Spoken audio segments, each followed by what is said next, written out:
to order the regular council meeting for Wednesday, August the 3rd, 6:33 PM. Teresa, you want to call the roll? Mayor Chip Dutcher. Here. Marvin Block. Here. Brian Green. Here. Doug Lehner. Here. Sharon Hendren. Here. John Barnard. Here. John Merriman. Here. Call on Councilman Barnard to lead us in the invocation and the pledge of allegiance. Dear Heavenly Father, we thank you for this time to come together as a city. We have an opportunity as a council to help the city grow into something that we leave better for future generations than we found it. Dear Heavenly Father, we as a council and as a city have an opportunity to strengthen our core values such as compassion, empathy, strength, determination, and most importantly, integrity. Lord, please be with us and help us to be honest and be who we say we are. Lord, all this is only possible with you. We ask you for wisdom and make the proper decisions that are required from us and guide us to do what is right in your eyes. Lord, we ask you to be with our police, give them protection as they work to protect our city, be with all of our city employees as they work for us.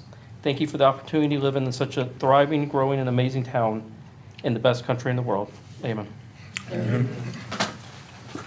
Pledge allegiance to the flag of the United States of America and to the republic for which it stands, one nation, under God, indivisible, with liberty and justice for all.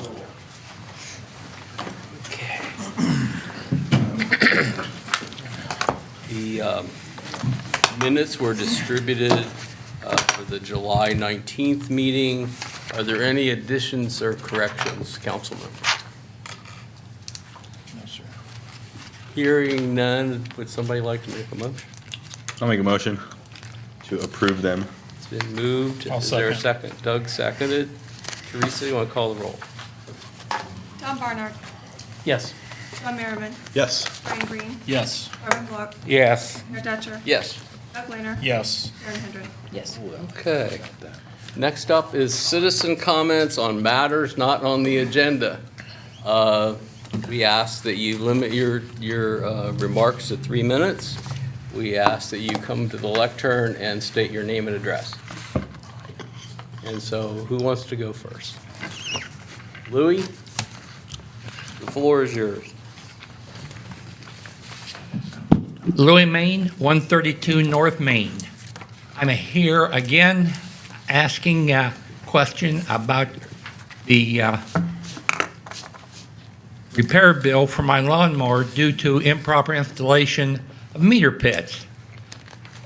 I have not heard a thing from the city. Now, I'm out $320-some for damage to my mower because of the meter pit that was put in improperly. The city's come back, lowered it.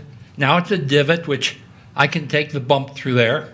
They've been back twice to fill, but I'm questioning whether I'm going to be reimbursed or not.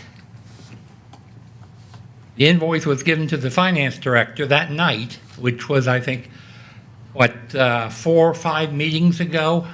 I've not heard anything from the city. I would appreciate an answer. I can jump in on that, Louis. We took that to the Finance Committee at that time, and I presented that bill to the Finance Committee, and they voted not to pay that bill. I wish you'd have told me that's horse crap that you didn't let me know that. I would like to have the invoice back so I can take other action. I thank you for your time. Have a good evening. Thank you, Louis. Thanks, Louis. Okay. Who's next?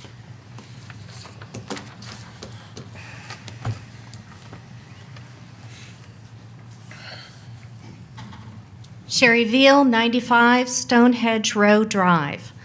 My question has to do with the Coughlin Apartments that are going to be installed across the street from my house, and if there is going to be a traffic study, since from my understanding there's only going to be one entrance, which is directly across the street from my driveway, with the number of vehicles going in and out of there, safety issues, and obviously just traffic, if there's going to be a traffic study. Want me to address it? We just discussed that this evening at the safety meeting, just the meeting before this, and we were putting a request into Coughlin to do a traffic study, and we think that'll probably come back with two entrances and access to that All right. property. Thank you very much for your answer. Thanks. Who's next? Hearing nobody, we will move on. Okay, next up are our committee reports. No. Oh, I'm Government sorry. affairs, I went right by it. your buddies, It's the sequence. I'm going to call on the sequence. your buddies. I'm sorry. I read right over it. Apologize to them, not me. Good evening, good to see you all. So we weren't able to make the last meeting, and there was a written report submitted, but we thought we could walk through some of those items, see if there were any questions there, and maybe provide a couple other updates. Go ahead. I think the first update that Pamela talked about, or in her, and we've talked about it before, but in our work with Bailey, and by the way, Bailey, we're glad to see you leave the city of Johnstown, but we got good luck, the two capital budget projects through Representative Frazier. That process will be ongoing. Those are for a 2-year cycle. If no activity happens in that 2 years, there's an opportunity to reauthorize those capital budget programs for the splash pad and the amphitheater. The other item was the community project funding request through Congressman Balderson's office on the aquifer study. The committee did not accept that, even though he submitted that on. We are working with Senator Brown to see if we could revisit that in the Senate, even though they've released their items now. And I will have to say it's those spending bills are very, very costly right now. So we'll see if there's an opportunity to raise grant.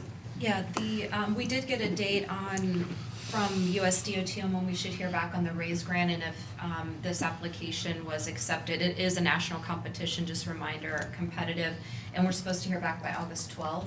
That was according to Senator Portman's office, so not too far along. A couple of the other updates and conversations that were had, specifically with the governor's office, we gave them an update on the activities here with hiring MKSK to do the planning and some of the process that's involved in that.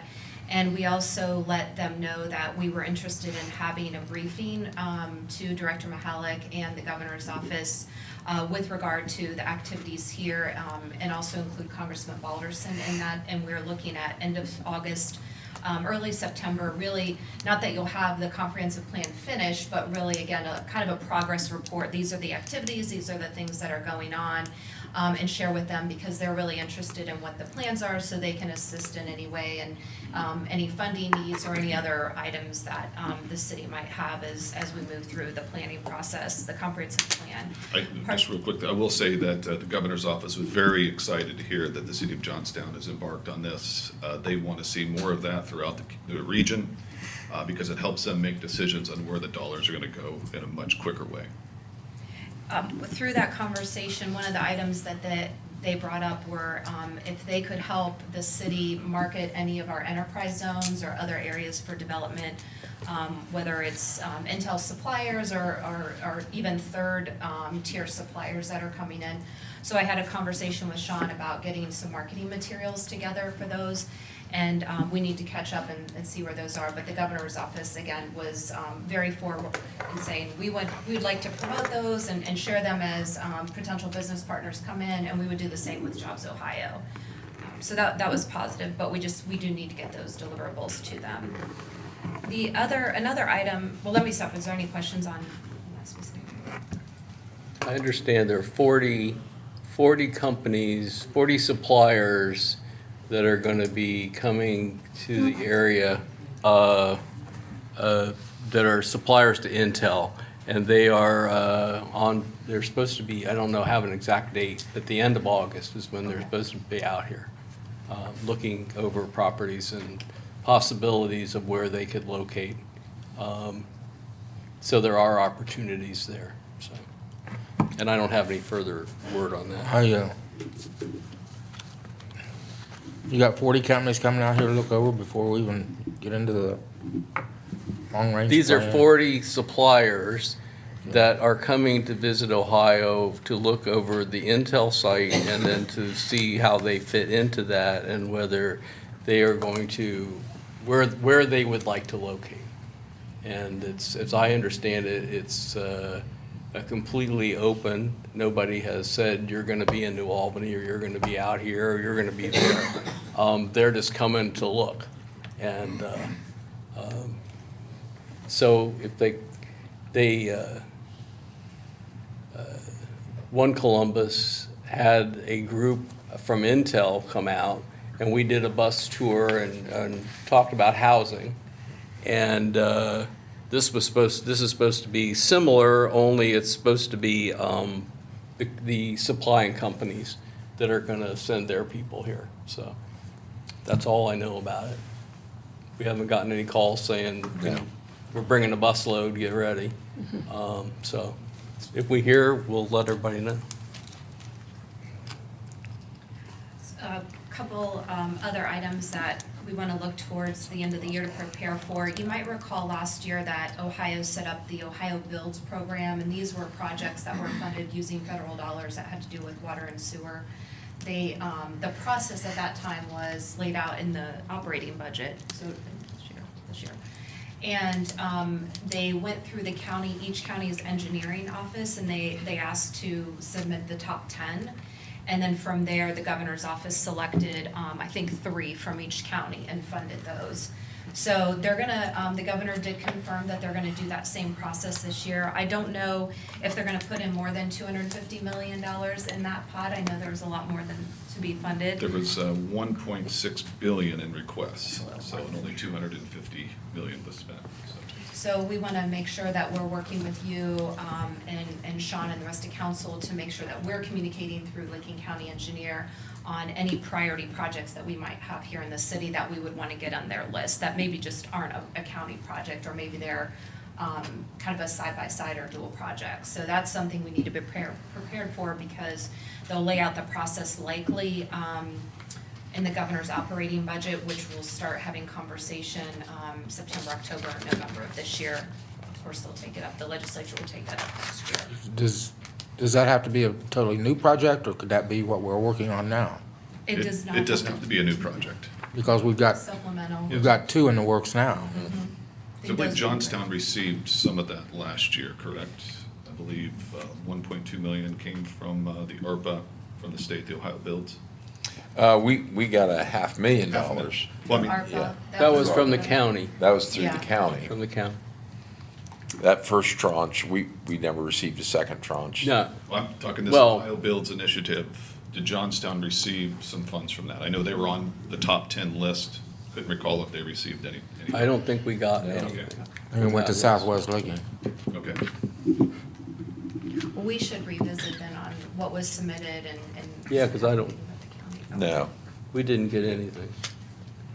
What we got was from the county share, and they gave us, what, 900,000? No, it wasn't that much. No, 500,000. it was actually 400,000, and we matched 100,000 Right, of our funds with that okay. to be So our that's where the our 500,000. contribution. So total of 500,000. And that's for sewer linings, yeah, in Rolling Meadows, maybe. From the state level too, I know, again, we've passed along some communication. MORPC did make several amendments to their transportation plan. They're accepting comments. I think it's through middle August. 15th of August. Is it, okay, the Yeah. 15th. So I do think I'll have that a we look. should prepare comments, and we're happy to look at those with you, but just to be on record, for good or for bad, or again, general comments on how we feel about their plan and the amendments that they And laid out. especially now that Licking County has officially joined MORPC. We were always a member, and Licking County was not, which made it interesting. But now they've ponied up and are full members, and so now we have to make sure we have our comments in. Good. Let's see, we touched on, I think, most of the federal items.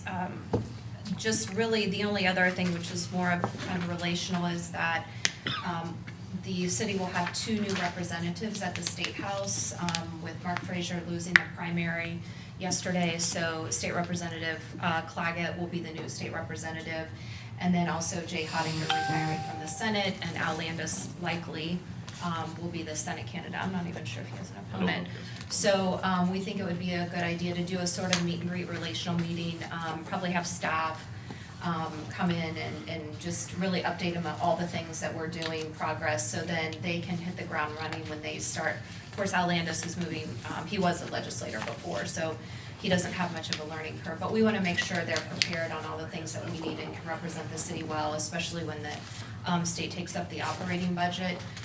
The other thing that will happen this year, of course, which we'll still have Senator Hottinger and Rep. Frazier, is there will be an end of the year, what we call a Christmas tree bill.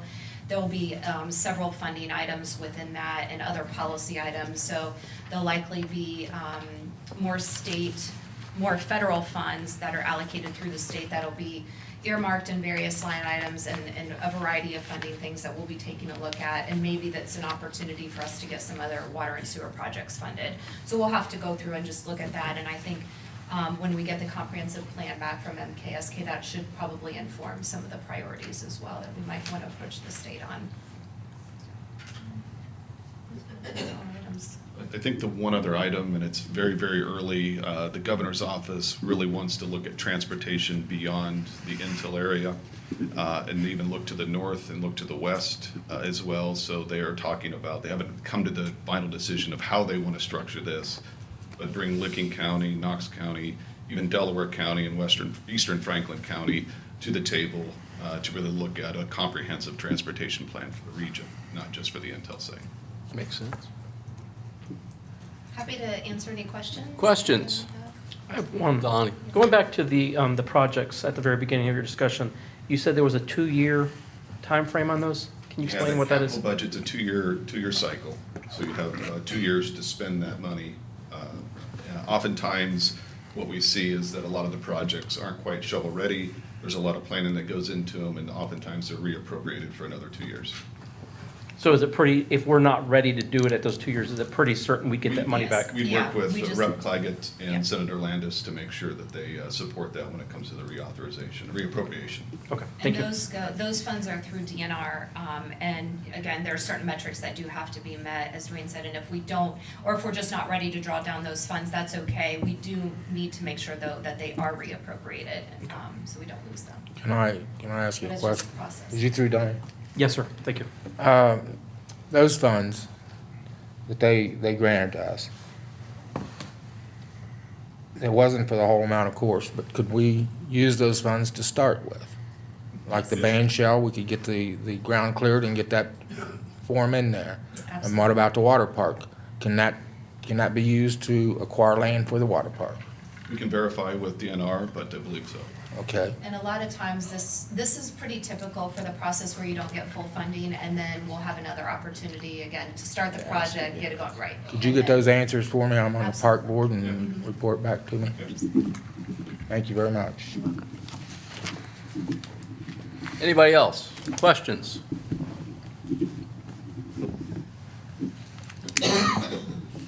Hearing none, we'll move on. Thank you very much. Thank you. We have our work cut out for us.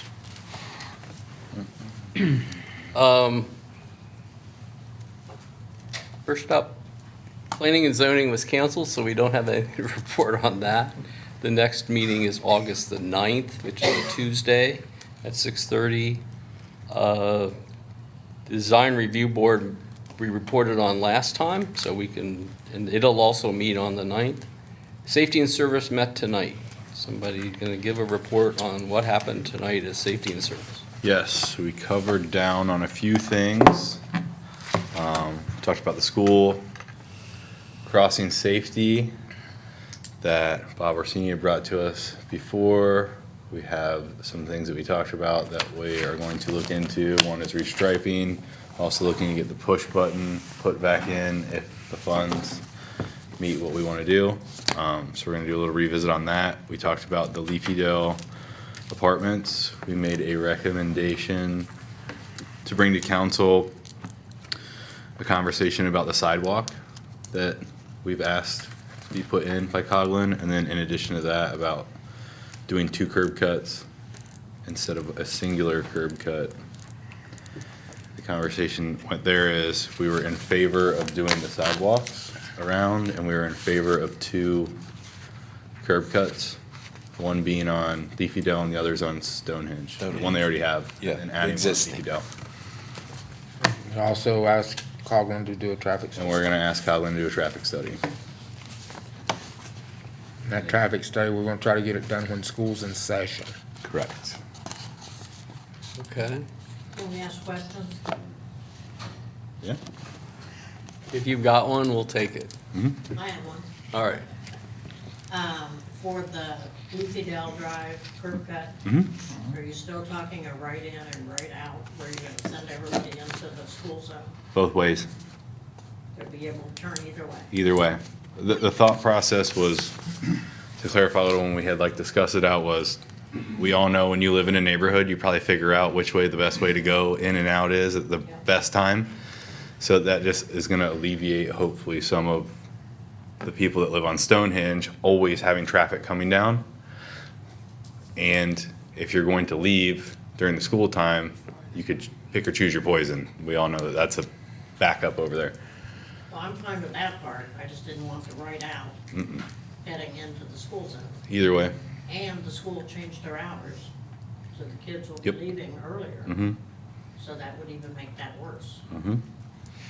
So, and then on the sidewalk, I know the prior city manager was involved in getting Coughlin to agree to put a sidewalk in there. We don't want the sidewalk. There are only 7 homes that if they let their little kids walk, would benefit by having it on that side. There's only 7 homes that will head that way, and I live and face that street. Those kids don't walk. Anybody in Leafy Dell can tell you, there's hardly any kids that walk.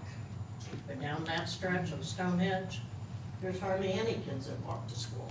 I mean, I park there quite a bit when I pick my kids up, and I watch at least 4 or 5 families walk down Stonehenge and run across the road, right there, at Walk least. Down Stonehenge, And then run across Leafy Dell, or what is that, what do you term, Parkdale? okay, but they're on the other side, so they have a sidewalk that takes them down. That's the sidewalk I see them on, correct? Yeah. What's There's the, only what's, 7 homes on what- this side. well, until there's apartments, what's your reasoning for not wanting the sidewalk, if I can ask? Well, for one, nowhere in Johnstown did they require a sidewalk on both sides of the street. Oregon doesn't have sidewalks on both sides of the street. Oh. Main Street doesn't have sidewalks on both sides of the street. So why would Stonehenge? I believe our new requirement for when you do build anything is you put sidewalks in, whether it's a house or, so it'd be trying to keep consistency there and then improve our walkability. And if I go down Oregon Street, I will go down and there's no sidewalks at all on the right-hand side. Has anybody, Until there's a spot where they built 2 houses. and they put them in? They have sidewalks, but nobody else has. Because that's the new requirement? Yes. Correct. They had to put it in. And the Correct. apartments have to put it in, but we shouldn't have to have it. I think No our, requirement that we have a sidewalk. I think our recommendation is still going to be to put a sidewalk there for walkability. We'll continue to not like that idea because it's not required. Right. It's optional to council to make that decision. Correct. I better not see you walk on it if Who- it goes in. Who would be paying for the sidewalk if it goes there? Coughlin? Loveland. It's of no cost to them. Okay. At no cost of putting it in, but then you have the maintenance Do you pay for snow removal in your complex now? for the driveways, yes.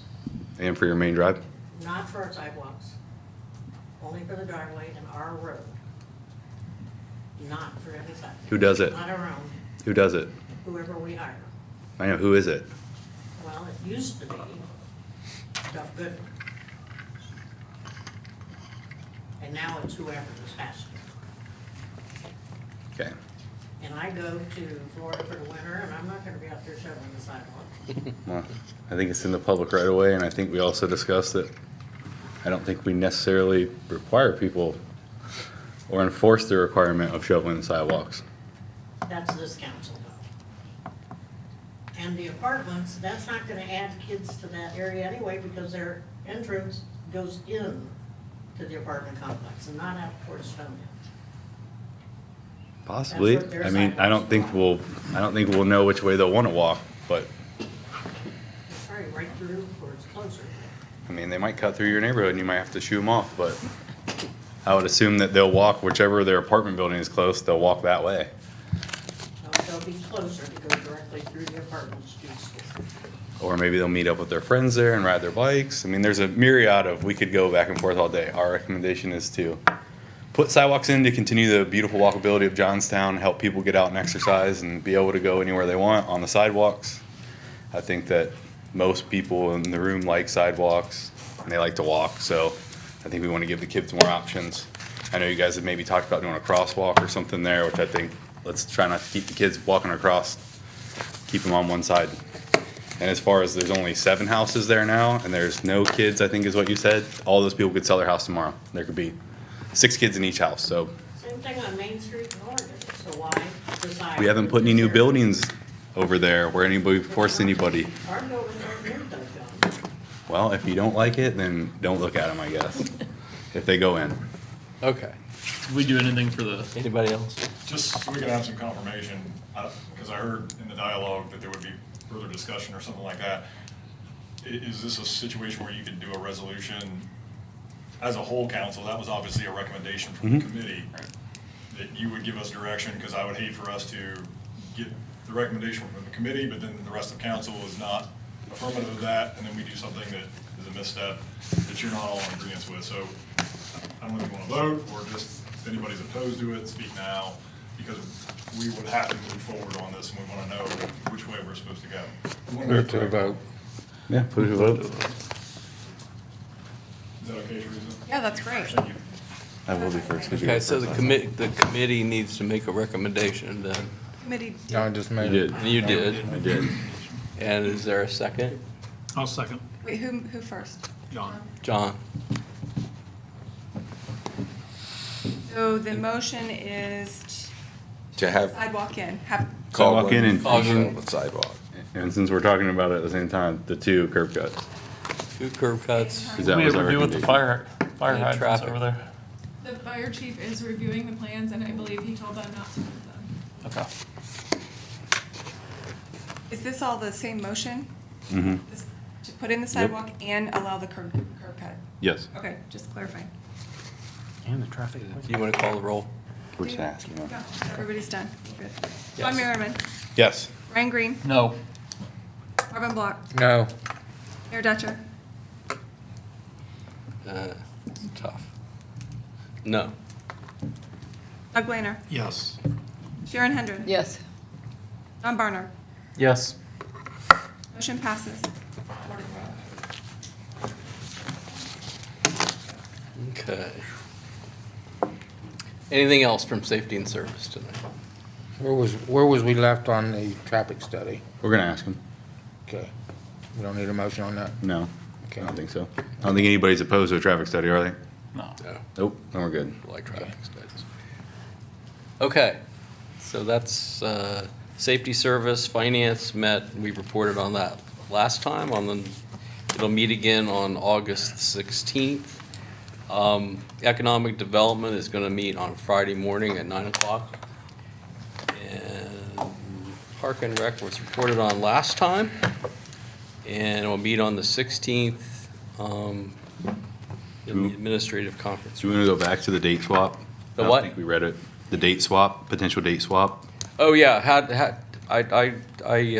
I left from vacation, but what was the final outcome of the The final outcome was that all Date of swap. finance committee Finance agrees- committee was fine, but we have to ask Safety and Marvin and service. Doug. Yeah, we They're okay wanted with to it. make sure Are that. they okay if we They're swap talking out about- I don't think they were paying No, attention. they weren't. They didn't. So we had, September. Donnie is gonna be on vacation, which would leave us low on our finance committee members. So we were trying to propose just flopping for the month, those 2 meetings.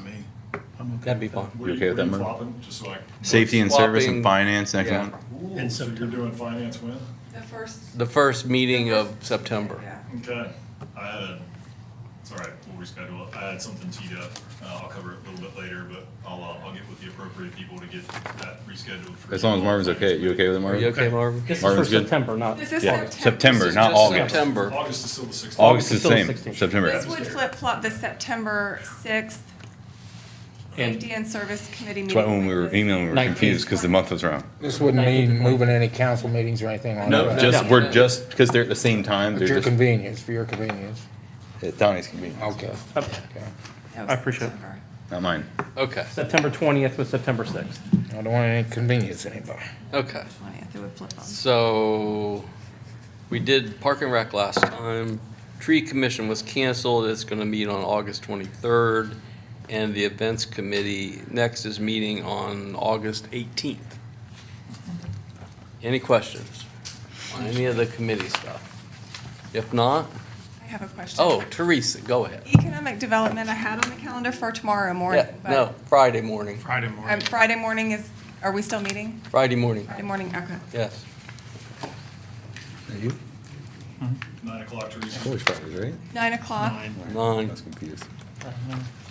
In the That's admin agenda conference room, items. Because Sean. Doug's off. across the way. Okay, next up, It's only her. director reports. It's gonna rain. You want to do service first? Jack? Okay, well, we'll start with the street department, and just an update of what they're doing. They're continuing to change out the lights, the LED lights as needed. Weekly street sweeping is continuing. One thing I did want to pull out, they are doing the curb repair, pulling out the cracks, and we're filling with concrete. So we had 150 feet of curb repair done on Tyler Station.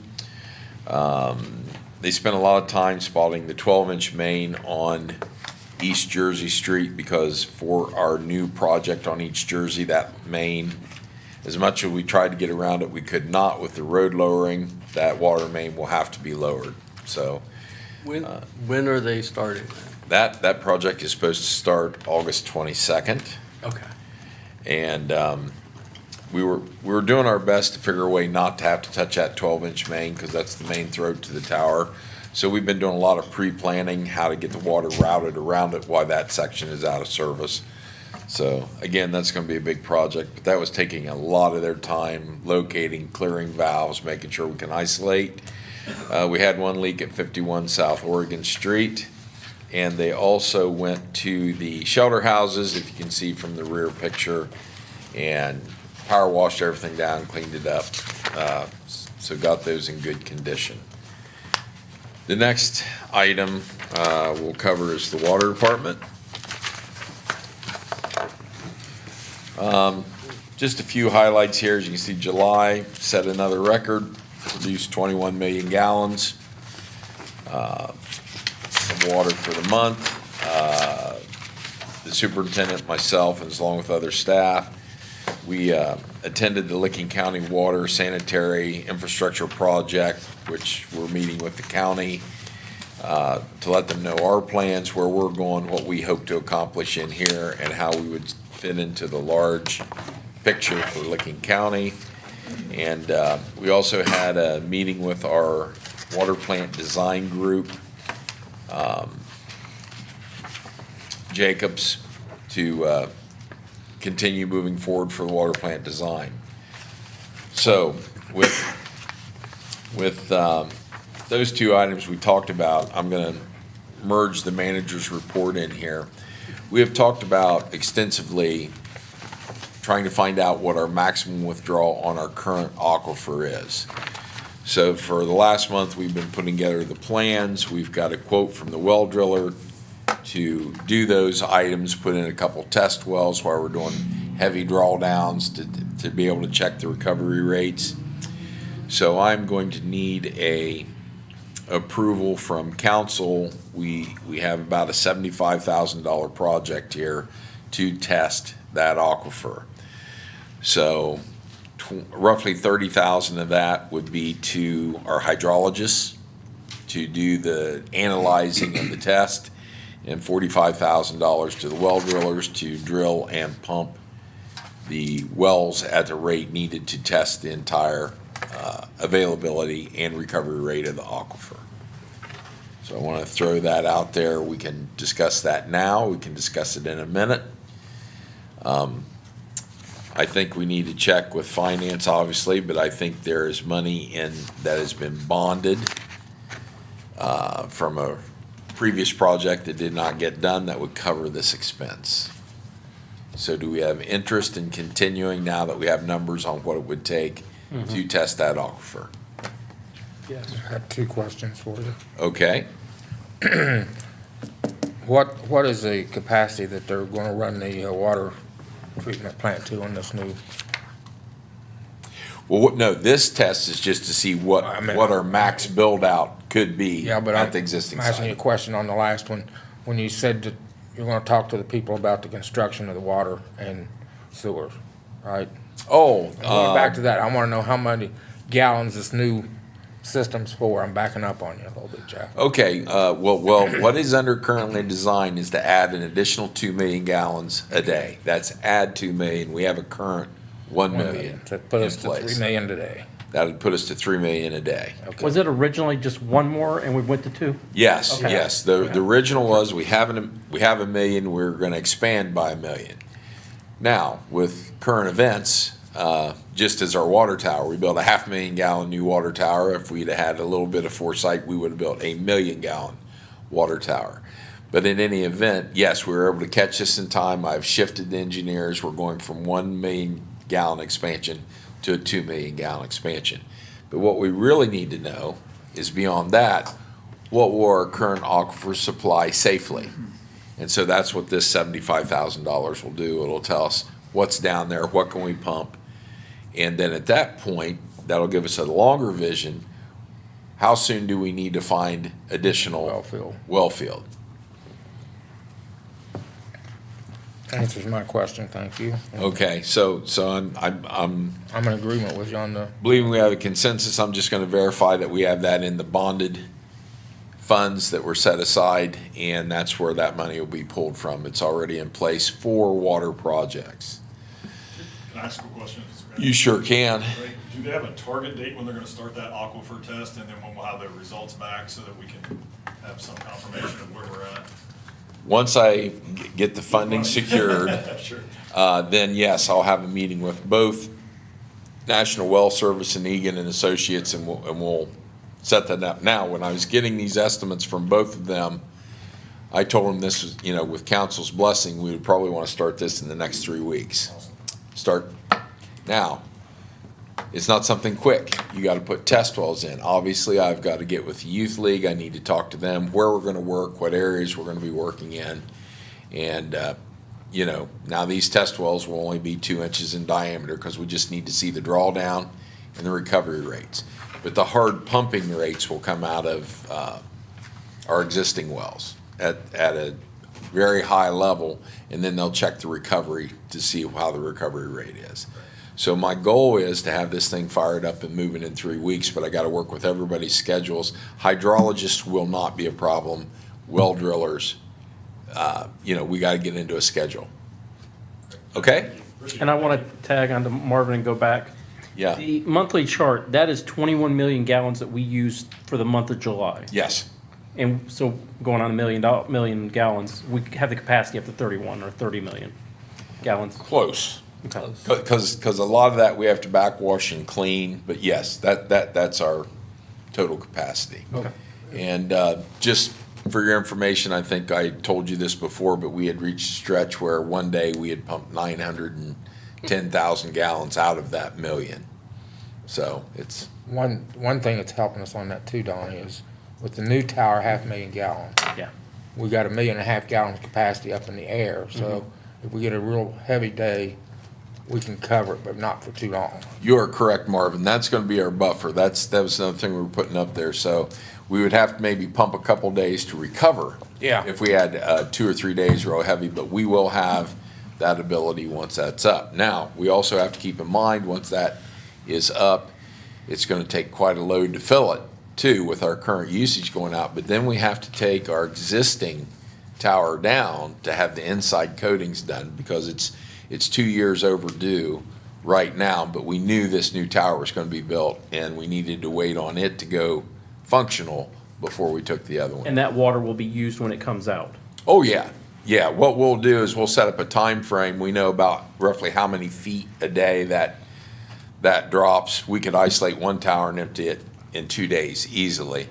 But yes, we'll do that. We'll use out of that tower until we no longer have adequate pressure throughout the town. Then at that point, it will have to go to waste to finish emptying it out. Thank you. Sell as much as we can. Yeah, oh yeah, we absolutely take it down to where we feel pressure becomes a problem.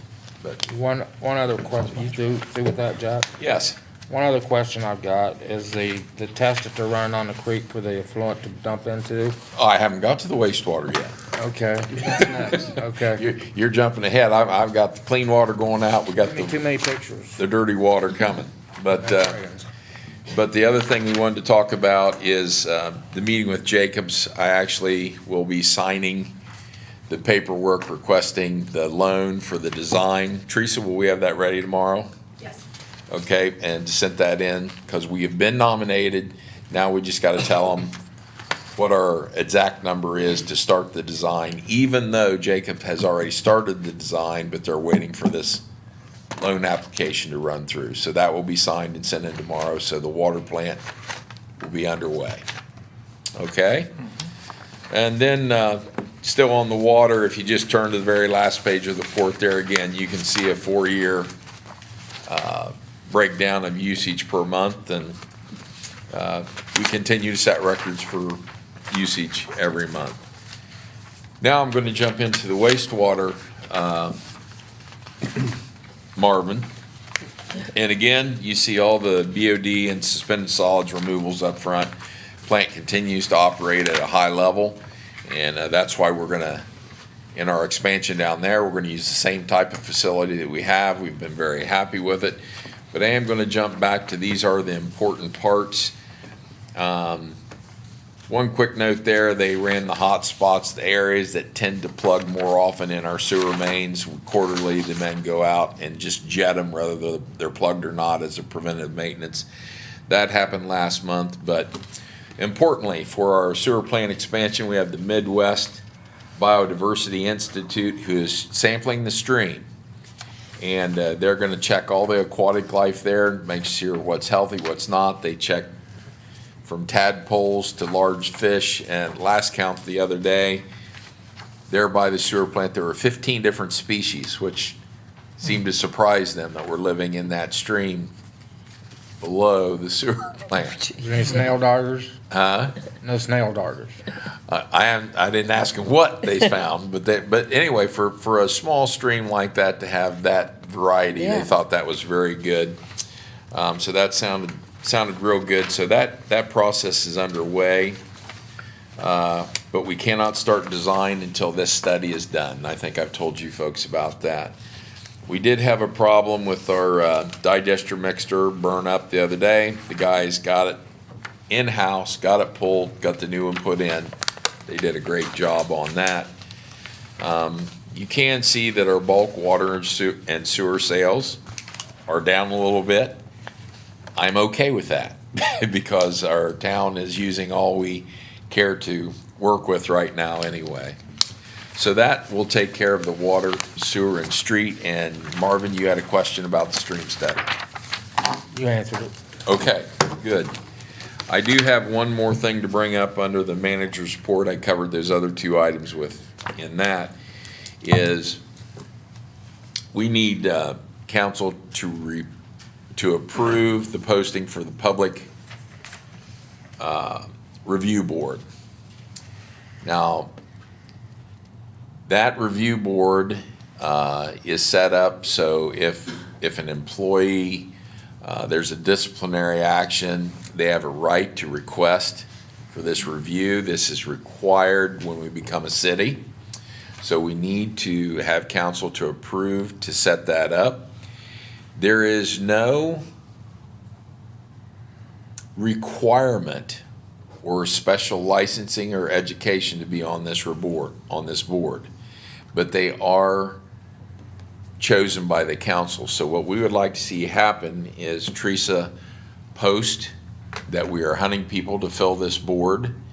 Then council can have an interview of those people, and we need to get the board set up. And that is a requirement of being a city. And that board. Sean, would you like to add anything to that? You had the same conversations I had with Julia? Yeah. With Julia. Sure. So currently, we do have a personnel board review, obviously, as a committee. It has been brought to our attention that from a legal standard, that board is currently made up of council members. It does need to be made up of the electors of the city and not council members. So we will do a simultaneous situation, obviously keep the members that we have there now, just in case in the interim, between now and a month from now, we have an issue, there is at least a board in place. We also need this board in place to, and I'll cover this a little bit later, but there is a code of, it's in here somewhere. Anyhow, code of practices, personnel practices and procedures. This board is gonna have to look over that document and then adopt it and then make a recommendation to council. So that'll be another component that's layered into this. So what we'll do is ideally, you all will allow Teresa, we already have the posting made, to get interest from the public to be on this board. We'll have the meeting, the 16th, no. August 12th is the. August 12th will be the deadline, and then the next council meeting that you meet at, you'll interview these candidates and appoint them to the personnel review board. How many- And then from there, we'll move forward. How many people needs to be on that board? Just 3. 3. Okay, I need to make you aware Okay. that we need to move forward with that. Got one question for you under manager's report. Where do we stand on the situation with Pulte Homes out there and the right of way or the light? What's going on with that? We're getting really close to defining the number between our engineers and Pulte's engineers, what the light is, and we're gonna set up a meeting with Brad Kitchen, or at least contacting, to get the numbers, what he thinks the right of way is worth. Prime should be getting us a number on what it's gonna take to bring that section of road up to street code. So that all should be happening here relatively quickly. How many more houses do they have out there to draw permits for before they? Well, we have the bond. So I don't know the answer to that. Jim, do you know how many houses are left out there? How many vacant lots? Yes. About 62. Are there that many yet? 62? Yep. Okay. Okay, but we do have the bond in I place. didn't think there was 62 lots left, so, thank you. Okay. Anybody else? Questions for Jack? Mr. Mayor? Yep. If I can. Sean. I put together a report as well, just trying to give you guys an update, and I apologize not having it done quickly enough for Teresa to get out. I was still working on it at the beginning of this week, but I did want to give you guys an update, and I will roll through this with you, and if you do have questions. Thanks. You betcha. If you do have questions, kind of bring them up as we go through it. The first one, the sequence kind of hit on, and that was the mobility hub. They call it the RAISE grant, but just for, easier understanding, that's the mobility hub. They'll have that on August 12th. They'll release whether we are awarded that grant money. Bailey, the awarding of that would be in the tune of how much? 12 million. 12 million. So 12 million on the 12th. Cross our fingers. So we'll give you an update as soon as we hear anything from that. Hopefully by next council meeting, we'll have a little bit of an update. Port Authority land. There has been some interest on this development. There will be a meeting set up with Rick Platt. Actually tomorrow morning, I'm meeting him out there just to get a little bit more info and get a little bit of background. They can't release too much information, but there has been some interest, and at this point, that's all they're willing to share. So we're gonna have a tentative meeting tomorrow to kind of go through that. The TID meeting, we had one on the 25th, and then we had a follow-up a couple days later. Bailey attended both of those meetings with me. I might actually let her jump in here at any point, but I'll give you the highlight reel. MS Consultants is doing a study for the county, an LCAT study, and they're looking at, obviously, the transportation issues that are gonna be regionally impacted by Intel. I will put some visual aids that came with that TID meeting next time. I apologize, they're not included in this, but it did cover, obviously, some corridors that are significant to Johnstown. Nothing through Johnstown, but I can get you some visuals to attach to that. Bailey, I'm gonna let you speak a little bit about the conversations that we had, and that's regards to the 3762 intersection, and looking at some short-term solutions possibly, some medium-term solutions, and then the long-term solution. And the long-term solution really revolves around the greater bypass conversation. So how do we alleviate the truck traffic from coming into town? So that's kind of the long-term that was discussed in that TID meeting. Obviously, funding is always an issue. But Bailey, if you could touch on maybe the LCAT study that was brought up during the discussion for some of the short-term, and then also discuss some of the medium-term. Sean, Yes, sir. I'd like a chance to ask you a question between these. You're going so fast, you're getting ahead of the I old man. apologize. Under the Port Authority, when you meet with them, Yes, sir. okay, we give a lot of concessions and stuff to New River. We're going back to square one, correct? Correct. In my understanding, and I will not commit to anything before, obviously, giving Well, you. the former manager didn't do that. Well, that will not be this situation. can I hope assure you. not. I will not take that responsibility on my shoulders. I certainly hope not. I leave it all to you. There will be total communication with anything that's going on out there, as far as development or infrastructures, things of that nature. So yes, there will be total transparency. I expect that, and I think the rest of the council expects it too. Yep, as you should. Thank you. Yep. From there, I'll let Bailey move on to the LCAT study for the short term, that Matt Hill, and I'll let you take it from there. LCAT's completed a traffic study at 37 and 62 last year. I'm not sure if you knew that. To try and see what could possibly be done. In the short term, they recommended pulling back some of the curbs and bagging the light at Oregon to try and alleviate that weird, it's just a couple seconds, but it ends up to be a problem when they're both red, or one's green and one's red. So the TID wants to do a study on the intersection at 62 and 37 to, I mean, you all have your ideas on what's the best improvement, but they want to show the state, if they're gonna get money, what's the best improvement, and have the study to back that up. And they would like to see us complete some of those short-term things before they do the study. And the short term, they said, would really be borne by the city of Johnstown. And from the initial look at those, it's obviously every dollar counts, but it's not monumental in the terms of cost. It is a cost, but it's not overly inundating with the expectation. Okay, So how many studies are we gonna do on that intersection? Well, the TID wants to, What's the CID, please? TID is the Transportation Improvement District. Okay. And they don't think that they can get money from the state without a study to back up the project, basically. So the study that LCATS did was in the short term. They did not recommend any intensive intersection improvements at 37 and 62. And then, so the TID thinks they know what the study will say, but in order to ask the state for funding, they need to have something to back up that reasoning, beyond just, oh, we think this will help. and it depends on what your level of intent with the short term. I mean, obviously, they were looking at getting some corners increased. So depends, that could be considered large, it could be considered small, just in where your perception's at, so The TID, how much is it gonna cost Johnstown for this study? nothing. I think they're gonna ask for funding. Pardon? I think they're gonna ask for funding. They're gonna ask the state. Yeah. For the medium term, the short term's already been done. So that costs the city nothing as well. Yeah. So that one's already been done, and we can actually attach that study at the next safety and service meeting if they wanna look at it, or I can give it to the rest of council just so you can have it. But that's the just- short term. They have some cost, I think, in there. It's study after study after study to keep people in jobs. And how long are we gonna keep studying it? Well, And how, what are we gonna Should cut be a off on the short farmers? study. Anybody who sits But there for 5 the minutes only in way rush to hour get can tell you. federal money is you have to have LCATS has to do the study to have it in hand so that they can go, they are the means Yeah. for federal dollars. Comes through the LCATS system. And until we have that study for them, and they'll do it and they'll pay for it. Well, they've already done it, she said.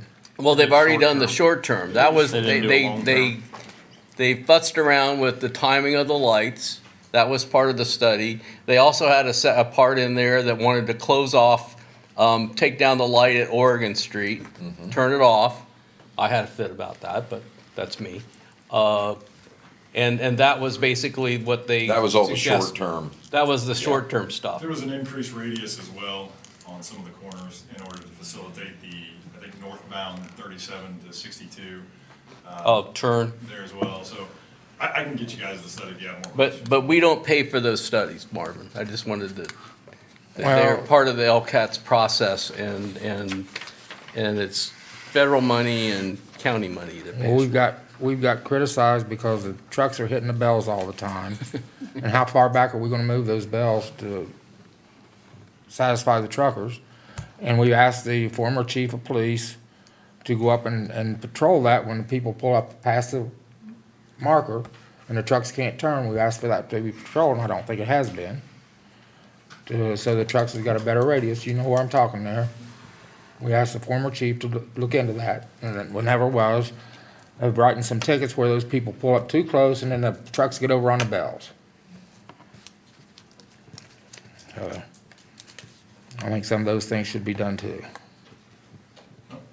So we'll come back to that. I just want to put it in there to kind of give you guys a semi-monthly update on where we're at with each of those particular projects. Sounds like we'll have some more discussion on the short term, medium term.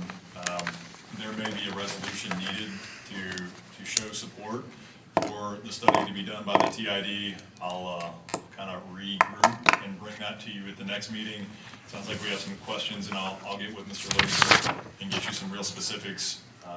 That way I can answer any of your questions before you make a decision whether you want to do a resolution in support of that particular study. Like I said, won't be any cost to you. Integrity Bookkeeping, they are our new finance role. They took over on July 6th. There have been some challenges, but things are progressing.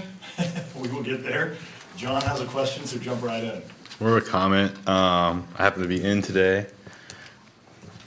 We got to talking about some of their problems that they were having, just in general, asking generic questions about integrity. And then we got into a conversation with Laura about the shift differential. And there's a little bit of discrepancy on how it ended up playing out. I think the intent there, if I remember the conversation right, was to pull them all up to 50 cents, and then we ended up adding $1 to everybody. And I think it ended up being $1.25 and $1.50. And I think that causes a little problem when they try to do there's a lower amount of people that do the 12 o'clock shift versus the people that do the 6. So. You have a 25-cent difference between Right. the two. Honestly, and Laura happens to be here tonight, and she can attest to this. Yeah. And the first time I saw it, I was like, wow. There's quite a lot of work that needs to be done for the extra 25 cents. Yeah. It may be advantageous and cost-effective to just make it all $1.50, and that way it's a blanket for, I mean, literally you have to go through. I thought that's what you originally ended up Thought doing. that's where we were too. So then when I came back and I looked at it and she was talking, we just talked about it for a second. And I was like, that sounds awful for So- $2. I thought you Yeah, made for that. $3. It was. We did, yeah, we did. But I think when it got implemented, it stayed.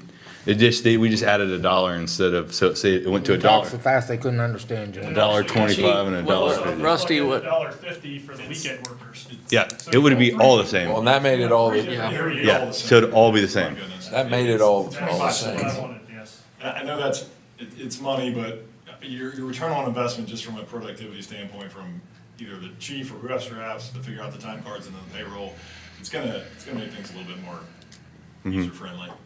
So if we can, and you all would like to pass a resolution tonight to make it $1.50 across the board, currently it's at $1.25 and $1.50.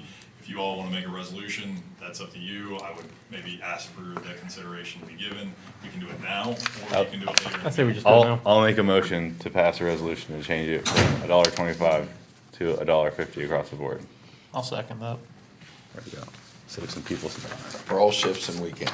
I'm throwing all See, that's what I thought. That's what, yeah. That's what I thought we You want did. to call a roll? You got it? roll call. Do it all in favor if you would like. Oh, okay. You want to do a roll call? Let's do a roll call. and put Let's do a everybody roll on the call record. so we're on record.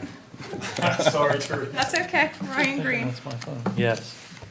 Marvin Block, Yes. Mayor Dutcher, Yes. Doug Lehner, Yes. Erin Hendrick. Yes. Don Barnard, Yes. John Merriman. Yes. I'll continue on. The last 2 weeks have been productive, but I'd be lying if I didn't say I think we still have a fair amount of work to do to kind of get this transition complete. Finance Committee will be reviewing our current SSI system and exploration of different options. This has been a request by our newest integrity bookkeeping. They're going to probably come to you, and they already have given us some documentation to support maybe a different operating system that we can look at. Councilman Bernard has reached out to Delaware, City of Delaware, Finance Director, obviously different scales, but seem to be a wealth of information, and if you want to expand on that, you're more than welcome, but point of this is conversation needs to happen. In the integrity proposal, there is a cost associated with a transition from SSI to their proposal was UAN. It could be a different operating system as well, but that conversation needs to happen probably in the near future. I don't know if you have anything else to add. In talking to Delaware's finance director, because Julian and Group suggested some different people that had done upgrades, had done the research. Delaware's finance director had spent a great deal of time doing the research, going through tons of different software. The type of software they have, we are not interested in because it's more than triple what SSI was. So it's not something we'd even be interested. But in talking to him, one of the things he emphasized is not to get something that's going to work for us right now, but work for us in the future. And looking at UAN, it might be something that works for us now, but in 3 years, is it something we're going to have to upgrade from to something different? So in talking to him, and I think it's just best if we keep doing some research, maybe finding cities who are more our size to find out what they're using, or maybe a little bit bigger than what we are, or where we expect to go. And that way we have the most information. I mean, UAN might be something we go to for now, for the next 3 years. It might be cost effective to do that and then get something bigger, but at least look at it a little bit more before we jump right into that.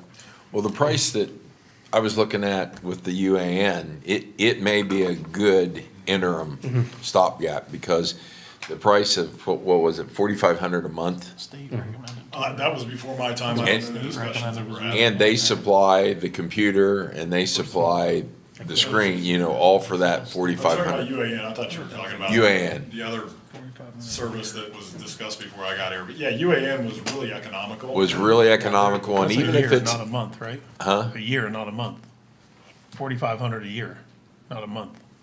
Yeah, it was cheap. It was, It was pretty cheap. I can get you. or yeah, maybe it was $450 a month. So what I'm saying is, in comparison to what we were looking at, it looked like, if nothing else, it might have been a great stopgap.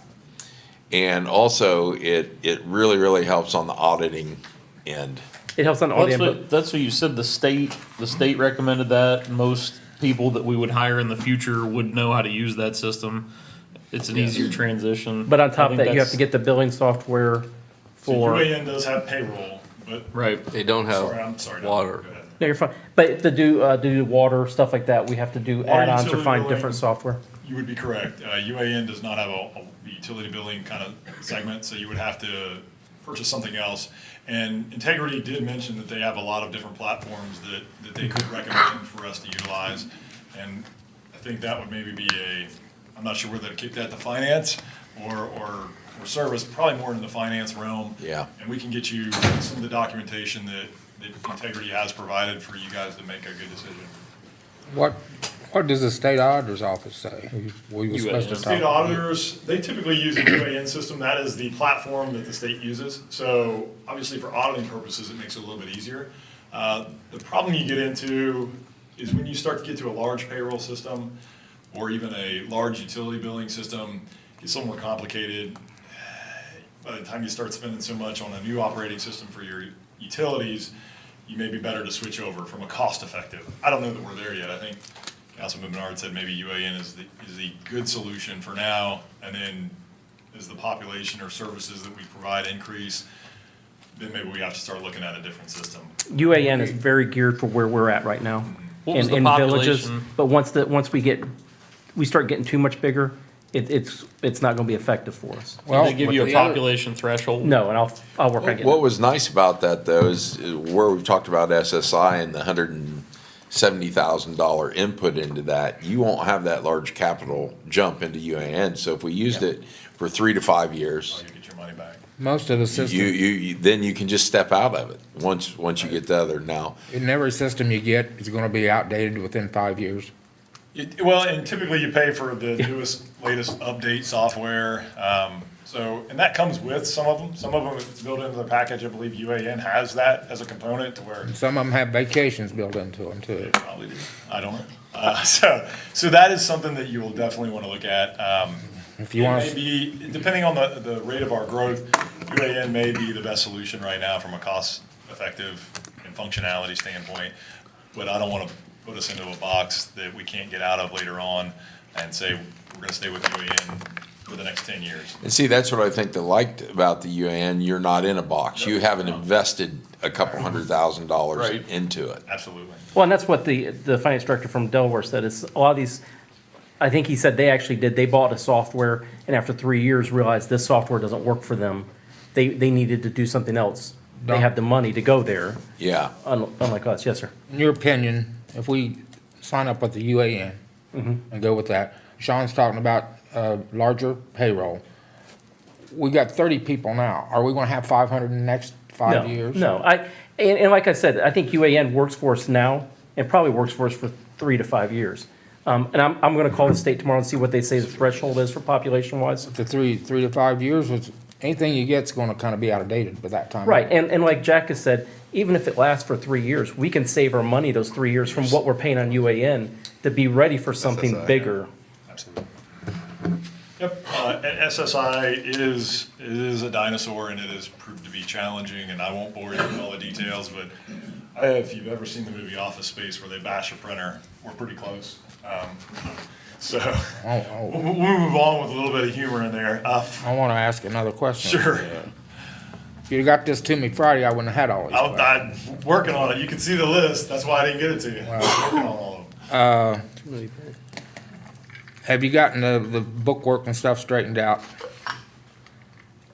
The end of the month reports and stuff, it wasn't done in May and June? I have not had direct conversation with Integrity on that. Jack and Laura have, so I will let them answer, but I have heard that there has been some hiccups, and I'll let you guys expand. I think council should be informed of these things that's going on, so we know what's been going on. Well, we believed, that everything was going to be closed out at the end of June in the quarter. We found out that that was not done, and then I think just recently found out that May was not closed out as well. And Integrity, that's what I said, that's why I believe, and I think Sean believes this too, we need to give them some time and latitude, because every time they take a step forward, they find 2 more things that weren't done, that was supposed to be done, then we're 2 steps back. And I did request from them a report on our revenue, and they said they would get that to us, but they're trying to get emergency things done now to get us moving before they can start pulling reports for that. So I think they'll be able to finish. Yeah, I It's just really taking do. time to catch up where we are now. Like I said, when they stepped in here, they thought we were going to be completed through June, and the quarterly was going to be done. In other words, we were left with a complete mess. Yes. An absolute mess that we've been criticized for talking about. So in any event, they are working their way through that, and then, like I said, then we kind of got hit with this last bombshell that May was not completed, so that slowed things down again. But I do think they're working hard. We're getting through this. They're working very hard. They are very diligent in working with us, and so I have no complaints about them, because I think they got a little more than they bargained for when they said they were gonna, Since you guys talked to them, can we get a time frame on when they think May will be closed and then June would be closed? Sure can. Yeah. That way we kind of have something, we know how long it's going to take them to get it closed. Absolutely. If it's okay, I'll move on real quick, unless you have any other conversation for Integrity or the SSI system upgrade.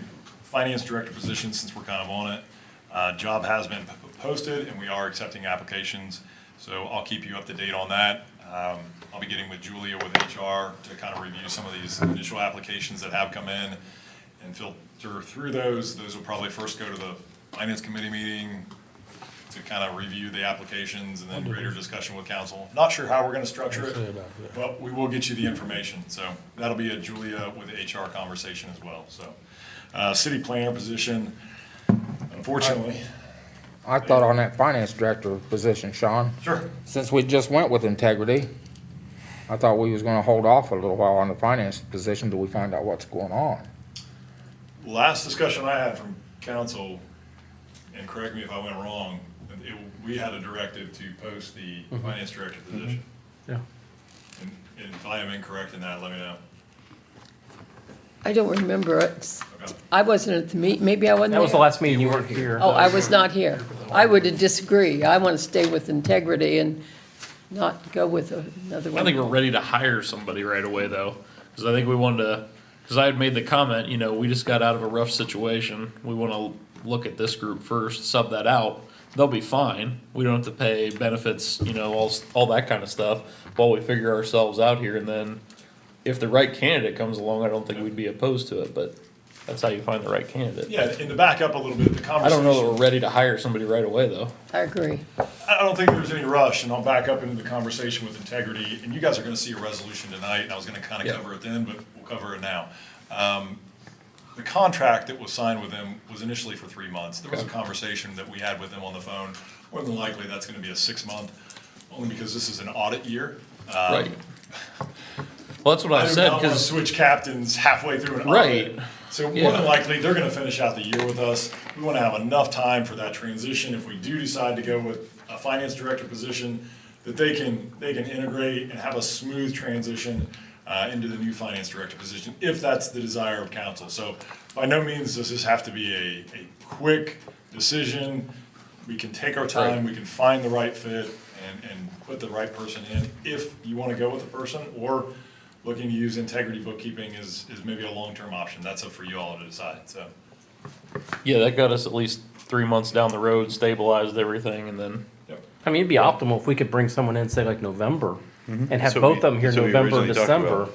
right. And that way, integrity could take some of the easy stuff where the finance person could start looking at other things. Yeah. I mean, Other issues have come up, but one thing that Integrity sold me on is they said, you'll never have somebody on vacation. You're never gonna have somebody quit. You're never gonna have somebody I like Never have that. in an accident and not Never be have somebody in our here. meeting. We have 3 personnel that is on your Are staff. they gonna be part of the process of creating our budget, doing things like that? Or are they just doing the, Well, preliminary conversations, it is not in their plan for them to be at every meeting all the time, but if requested and needed to know where it's at, then they could attend a meeting. I Now, think that was conversation, but don't misunderstand me. How much? When we have, finance meetings, at least the last few years, it seemed like we have a meeting every week. And, that's not their plan. That's not because, they're a ways away, so. And that would be the benefit of having somebody in office. However, I've been here long enough that I've seen 4 finance directors come and go. And every time they go, we're in this same spot. Now, Yes. the first finance director that left, I'm, not gonna get into names, doesn't make a difference. We were in this very same situation. Now, the other 2 tried to work with the next person that came in, and there were calls back and forth trying to move things along. But then here we are, this is the second time I've seen this situation. So the one thing that did intrigue me about integrity is they said, 5 days a week, 52 weeks a year, you're gonna have somebody here. If we have somebody on vacation, we still have 2 other people looking at your stuff. So maybe the answer is some sort of a hybrid of that. I think what integrity is really doing for us right now is doing the grunt work of the finance director, where with the finance director, we need someone above who's doing the critical thinking, who's doing the analysis of things. And I'm not sure if integrity is going to be doing that. And that's my concern, is when we have finance committee meetings, do we have someone who's going to be able to answer our questions so that finance can make the right decisions to move to council? And will they be able to get us that? Like, the budget process is a huge process that we're getting started in next month. Are they going to be able to build that huge budget for us? And if not, who's going to be building it for us? Right. We better make sure we get the right person if we're gonna get it in-house. Yes. Right. Because the last budget, Yes. And that's what I last think we have budget, to we do. ended up with a $29,000 drone, a $175,000 software Yeah. system. So I think that's why we need that time, and not in a hurry. With integrity, we don't have to hurry right now. Yeah, 3 months gets us down the No road, need we to figure rush. ourselves out, and then, yeah. I think that's where we make mistakes, is when we have to rush. And That's with right. this integrity, we have time to make the best Yeah. decision. So are we saying we're not looking at an assistant to the fiscal director? Well, I think right now, we just have to get a director in. Correct. But we also talked about no longer having one person in that position. We cannot afford to have one person in that position any longer. I agree. We have to come up with procedures, something, and that's an overarching comment that I think we need to have as a council or work session, is to look at the layout of this office and what positions we need to bring in to help. You know, we're understaffed right now. I've tried that 6 times and been shot down 6 times. We really need a work session as council just to work on and say, okay, what do we need here, here, here, and here, so that we can fit this piece in multiple. Yeah. Okay. Anything else? I'll move on. Sorry, took the thunder out of city planner position. The job has been posted, and with that, I will say I am super sad to have Bailey leave us. I'm super appreciative of the work that she's done since the 4 short months that I've been here, and I know she's been with the city longer than that, and we wish her the best. She has got a wonderful job opportunity before her. We could not convince her to stay. So I have strong-armed her into saying that if I need a conversation, that she will be so kind as to pick up the phone and try to help us in any way, and she'll send me a bill later. She didn't say the bill part, but we wish her the best. Her last date will be on the 11th, and she has already expressed interest in finding out if we got the raise grant, so I know she'll at least call one day after she has since left us, but that's a great situation for Bailey, so we wish her well. And unfortunately for us, we're looking for a city planner position. That job has been posted, and we are going to receive applications on that. And if anybody else wants to chime in to wish Bailey the best, I believe this will be her last council meeting. I will pause at this point for anybody else to comment. We thank you for all your work, Bailey. Wish you the best. I know you'll do well. I also want to chime in and say thank you to all of you. You've been very supportive of my ideas and projects, and so I really thank you. I've gotten some great experience, and I won't forget you all. And the staff, everyone, I really enjoyed working with you, and I will miss you all. We're gonna miss you, Bailey. The last 6 months has proven your real worth. And I've got to work with you on both sides of the table, and you're wonderful dealing with both sides. Well, Bailey has done a wonderful job and is, and I've told her such. And I've also communicated, I had a meeting with the next planning people who are doing the county plan.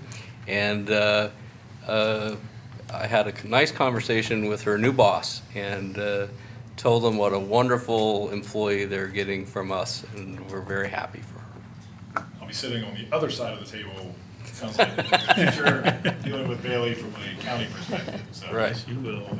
I look forward to that. So, anyhow, local waste service, just something that's coming up. We'll need to be aware of this. We extended their contract. You did. We've already done that. And It's up for renewal this year, though. Time flies. Yes. I'm trying to keep tabs on all your contracts. I've started to, you can ask me about any of them, I'll get them. Just extended it for a year, Chip. I'll pull no, those. it was extended for a 4-year period. The one I'm that- pretty sure it was 4 years. The one that Teresa pulled up that I had access That- to is indicating that that contract comes up, and the discussion needs to happen at the end of this year. So unless that. I will double check. I think we need to double check because we- Said that we're, because still, we, our rates are still below everybody else's. yeah, and they gave us a fantastic rate last time, which we need to keep as long as we can because all the new rates in the county that they service were higher than ours and on our renewal, so. It's totally an option. You can option to. And Ben handled it and it was a multi-year contract renewal. I didn't think it was 4, but I thought it was 3. Maybe 3, I don't know. It's, but I didn't think it was up so soon. We just did it last year, so. I think it was 2 years ago. It was just last year. No, it was last year. Okay, well, we'll look at it. I will check. The document that we have anyhow, if it is this year, you can either re-up with them, I think that's an option, or you can send it out to bid to get pricing from everybody else to see what pricing might come in at, so. Anyhow, Just they, let they've me- done a very good job, and they also, the recycling that we get, that we don't pay much for, and, as opposed to the township, which doesn't have recycling. COTC meeting, we met with Dr. Berry, for potential satellite office in Johnstown. It's so- really not an office. It's Potential satellite campus, whatever. you wanna campus, call there it. you go. Yeah. So in Johnstown, something that's exciting that we can actually talk about, follow-up meeting is being scheduled.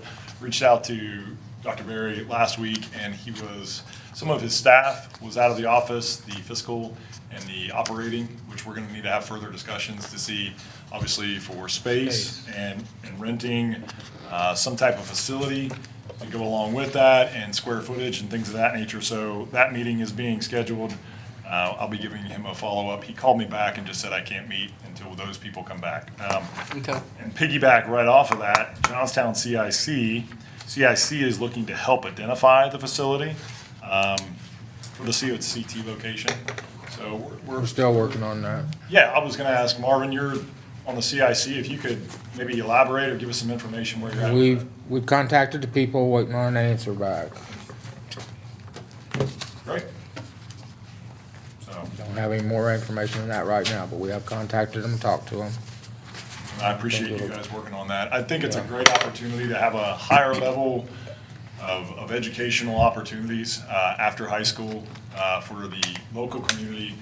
And I know that with obviously all the intel and things of that nature, this creates a lot of upward mobility for some of the local residents that are here.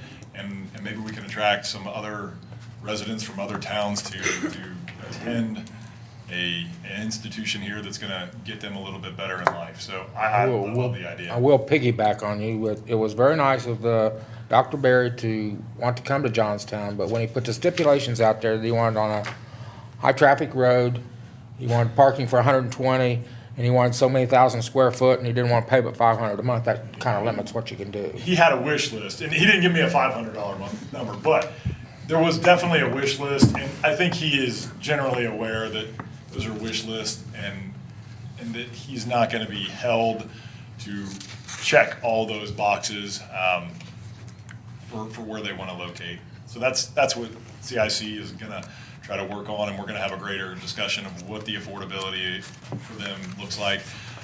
And I think Columbus State also maybe has an interest here as well, so maybe we have conversations down the road if things don't go as well as we'd like with COTC. So I just love the opportunity for educational institutions to want to have a desire to be here. I think that's great.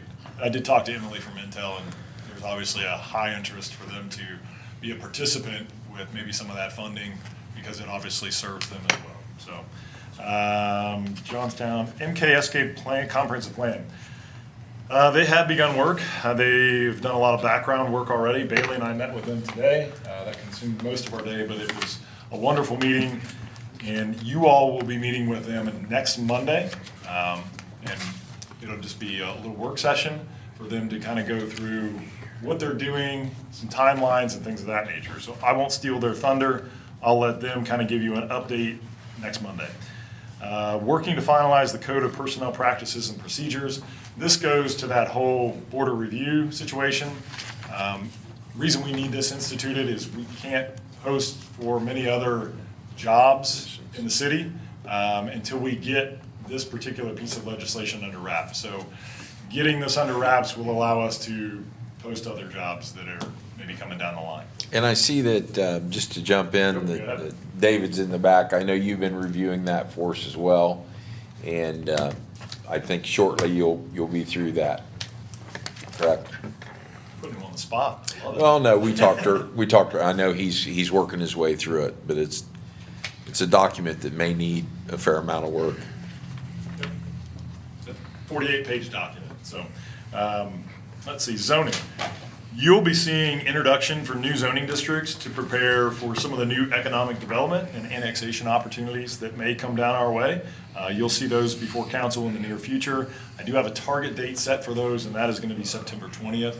Without some of these new zoning districts, we are not going to be able to take advantage of some of the opportunities from an economic development standpoint. So you're going to see that come right to you guys. Pretty simple. We're not going to overcomplicate it, and hopefully that'll be something that is another win for us. Joint Park and Rec District, you guys have been mostly updated on that. I just want to aware, we did do the city contribution 2 weeks ago. Keith Ryan was in to pick that check up, so that has been done. NCAs, TIFs, CRAs. I've been in contact with some legal counsel and other municipalities to collect information. We are working to implement some of these development tools. This is going to be hugely vital to the success of where we're at in any type of development. This is going to allow us to offset some of the impacts that are coming through either residential and then also leverage some of the economic development opportunities in a better way so that we can take full advantage of those funds that are coming on board. Finance Committee will be working with this in the near future. Adoption of these, I would like to see the NCAs. NCAs are an agreement, and we won't bore you with all that, but that is a document that's going to need to be over the entire city. We need to get that on board quickly. TIFs, they can do on an as-needed basis. And then CRAs, we have some of those instituted already, and the school has been kind enough to provide us with the tripart agreement that they particularly love to use, and we'll probably use that since it's worked well with other municipalities that they've worked with. Target date for adoption for council, I like to have that December 6th. Last couple ones, and I'll move forward. Lobbyist Efforts, I won't bore you with that because the Seekmans were here and they were able to give us a little bit of an update. Staff will be working with MKSK and Seekmans in getting some deliverables on a marketing packet that you had mentioned before with the governor's office. So we'll have something online with that. Existing infrastructure issues. These are some things that were in the office. I would like to bring them up because we have had some residents ask about these. Weeping Willow, no parking signs. This is probably going to be some adoption, just like what we're looking with the traffic impact study. I don't believe currently we have any set procedure for where we put the no parking signs. And to give you a little bit of background, Weeping Willow, if you go down the first half of it, the no parking is on the same side as the fire hydrants. And if you get to the other section, it then crosses over to the street to where you have parking on the fire hydrant side. Generally, throughout the village, Daniel Swick with the service department did a little investigation. He said generally it's no parking on the fire hydrant side. This is one issue that I think the developer put them on the wrong side or something, but I think I talked to you, Jack, about it. And I don't know if you want to make the decision or if you want to ask council or if you want to do a policy decision before we act on that, and I'll leave it at that. Oh, well, probably the best thing is just have a policy so new developers and people come in know that if we are going to have parking on one side of the street, that the no parking should be where the fire hydrants and hopefully mailboxes are all on that side, and so there'd be no parking there and then parking on the other side. I don't think that every street is that way, but I think in Leafy Dale, that's probably the only street that's not that way. And the only, we got a couple calls about, well, why is it this way on this street and not this way on my street? Well, the only thing we have is they've been there. When we move them across the other side of the street, the folks are gonna, call and say, hey, why did you got a complaint, so now you moved them over here, so now we're complaining, we want you to move them back. So but a policy from this point forward, as we talked about, would be a great thing. To just put them on the same side as the fire hydrant and mailboxes would be best. Yeah, we wouldn't want to impose something new on people already living under one situation. So you want to keep it that way is the agreement from council? We just need to have something to tell the residents, whether it's going to stay that way or if it's going to switch.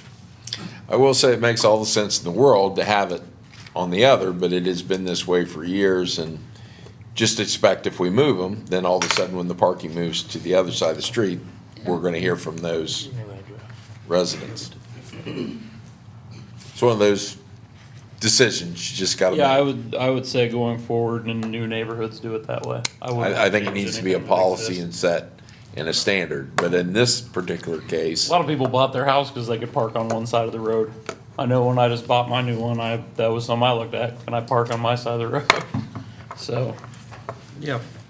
If everyone on council is in agreement with leaving it as it is, then we can get back with the residents and let them know that this is the decision. it's going to remain, or rather we want to change it. Okay. Any disagreement with leaving it? I don't have a problem with leaving. No, no problem. All right, Laura, who's no longer here, will reach out to a couple of those residents and let them know. Let's see, drainage issues on Golden Pond. Continue. We are following up with that. It continues. We have a farmer that's obviously shown some frustrations. The village is very limited as to what we can do, but just know that if you hear any complaints, that is trying to be worked through, and there's some erosion issues actually more on the south side. North side, we have some flooding issues. Jack's been already in contact with all those, but I do want to make you aware that we are working on those. Concord Crossing Detention Pond, that is the old section of Concord Crossing, and we have been in discussion with how to possibly solve some of that problem. Jack actually went down there with Prime Engineering. That may be something that we see. I have been unsuccessful in finding these development things. Did Teresa have any luck pulling those plans off the digital? We looked, didn't see what you were looking for. We couldn't find anything. I don't know how much it would cost to have Prime take a look at it. Well, I don't know if you want to have them. Is this the interviewed or what. property between the condos and the, no, this is where it goes underneath the road on Okay. Concord Road. So this is what we're gonna do. We thought the least expensive way to do is if I could find, or if we could find that old set of plans, it would tell us what that structure, how it was designed. Because it looks like the original structure's been modified. That was back before I was taking care of the storm situation. But I think we probably could, have Prime take a cursory look at it and say, okay, we would think this. But they're gonna need those old calcs so they don't have to so did we just not find the structure, or we couldn't find any of the calcs? I can't even find some of the plans. I mean, there could be more investigation done. I just don't know how much time we're gonna work on that, and then we can continue to work on that. Well, I will be meeting with Prime on our Ohio Public Works projects here in the very near future, so while they're out here, I'm just saying, okay, you see what we got here, what would a cursory review cost? And because whatever we determine goes there, if anything, Right. we can take care of that in-house. We won't have to hire a contractor to do that. And my one concern with just that, I started to rethink that orifice plate. It may be a concern that if we do put that back on there and we do get a heavy downpour, there's no emergency valve or outlet. If you have a structure there, it goes over. That's why it's better if it's a weir with a hole instead of a round orifice. I've been Right. thinking about this issue as well. It's better to have a weir plate in there with the orifice in the bottom, but then if it gets too high before it crosses the road level, Yep. it flows over the top. And you and I are on the same. Yeah, exact- yeah, I've already been looking at that. If I can just find what the orifice size was, I can build and construct and attach what we need there. Save us a lot. But there's no sense in hiring a contractor to do that. We can do that in-house. I'll continue to look for that. I did get with, Actually, I don't need all the calcs and everything. I just need the Just need that structure. structure. I That's need all I the need. structure design. and this was part of the conversation after talking to Jim Blair. He believes whenever the city took that over, we changed the structure. So the structure that's currently there was not the existing one. Now, I don't know that to be true. That was Mr. Blair. And again, I can only tell you that I don't know. that structure has stayed the same since I've been in The charge. only thing that of was storm. changed there was we went in where all the tiles and stuff had flowed out. Yeah. It was above ground. We went in and replaced all those. It cost us $55,000. Yeah, we did not touch the structure. Didn't touch that And that overflow. was simply a statement from Mr. Blair. I don't know it to be Yeah, true. yeah, there was No, work we done in didn't. there, Sean. I know all the work that was done in there, but that structure was not touched. But was there an orifice or faceplate on there? But we can improve on that if I just know what the release rate is. So if we could just find the structure, fine. If we can't, I'll see if I can get Prime to do a cursory look at that with an overflow weir. Okay. John, Did you skip over the Pratt? What's that? Did you skip over sidewalks We on just don't Pratt? care. I did a little bit, but you guys covered that in your meeting and then you tabled it, so I'm not gonna get into that, 'cause you got probably a lot on the agenda, so I was trying to be conscientious of time, but sidewalks on Pratt, I'll let John, if he wants to speak on it now, or bring it back later on. Not necessarily the parking, but we had a very slight conversation about who would pay for it if they were to be replaced. I think we had a request to see if we would pay for it. Sidewalks? And I Right. think what we talked about there was not us, and just to bring it to council, we can talk about it again if we need to. but- Business owner, homeowners generally take care of the sidewalks in front of their properties unless it is included with a I mean, Other project. project. Yep.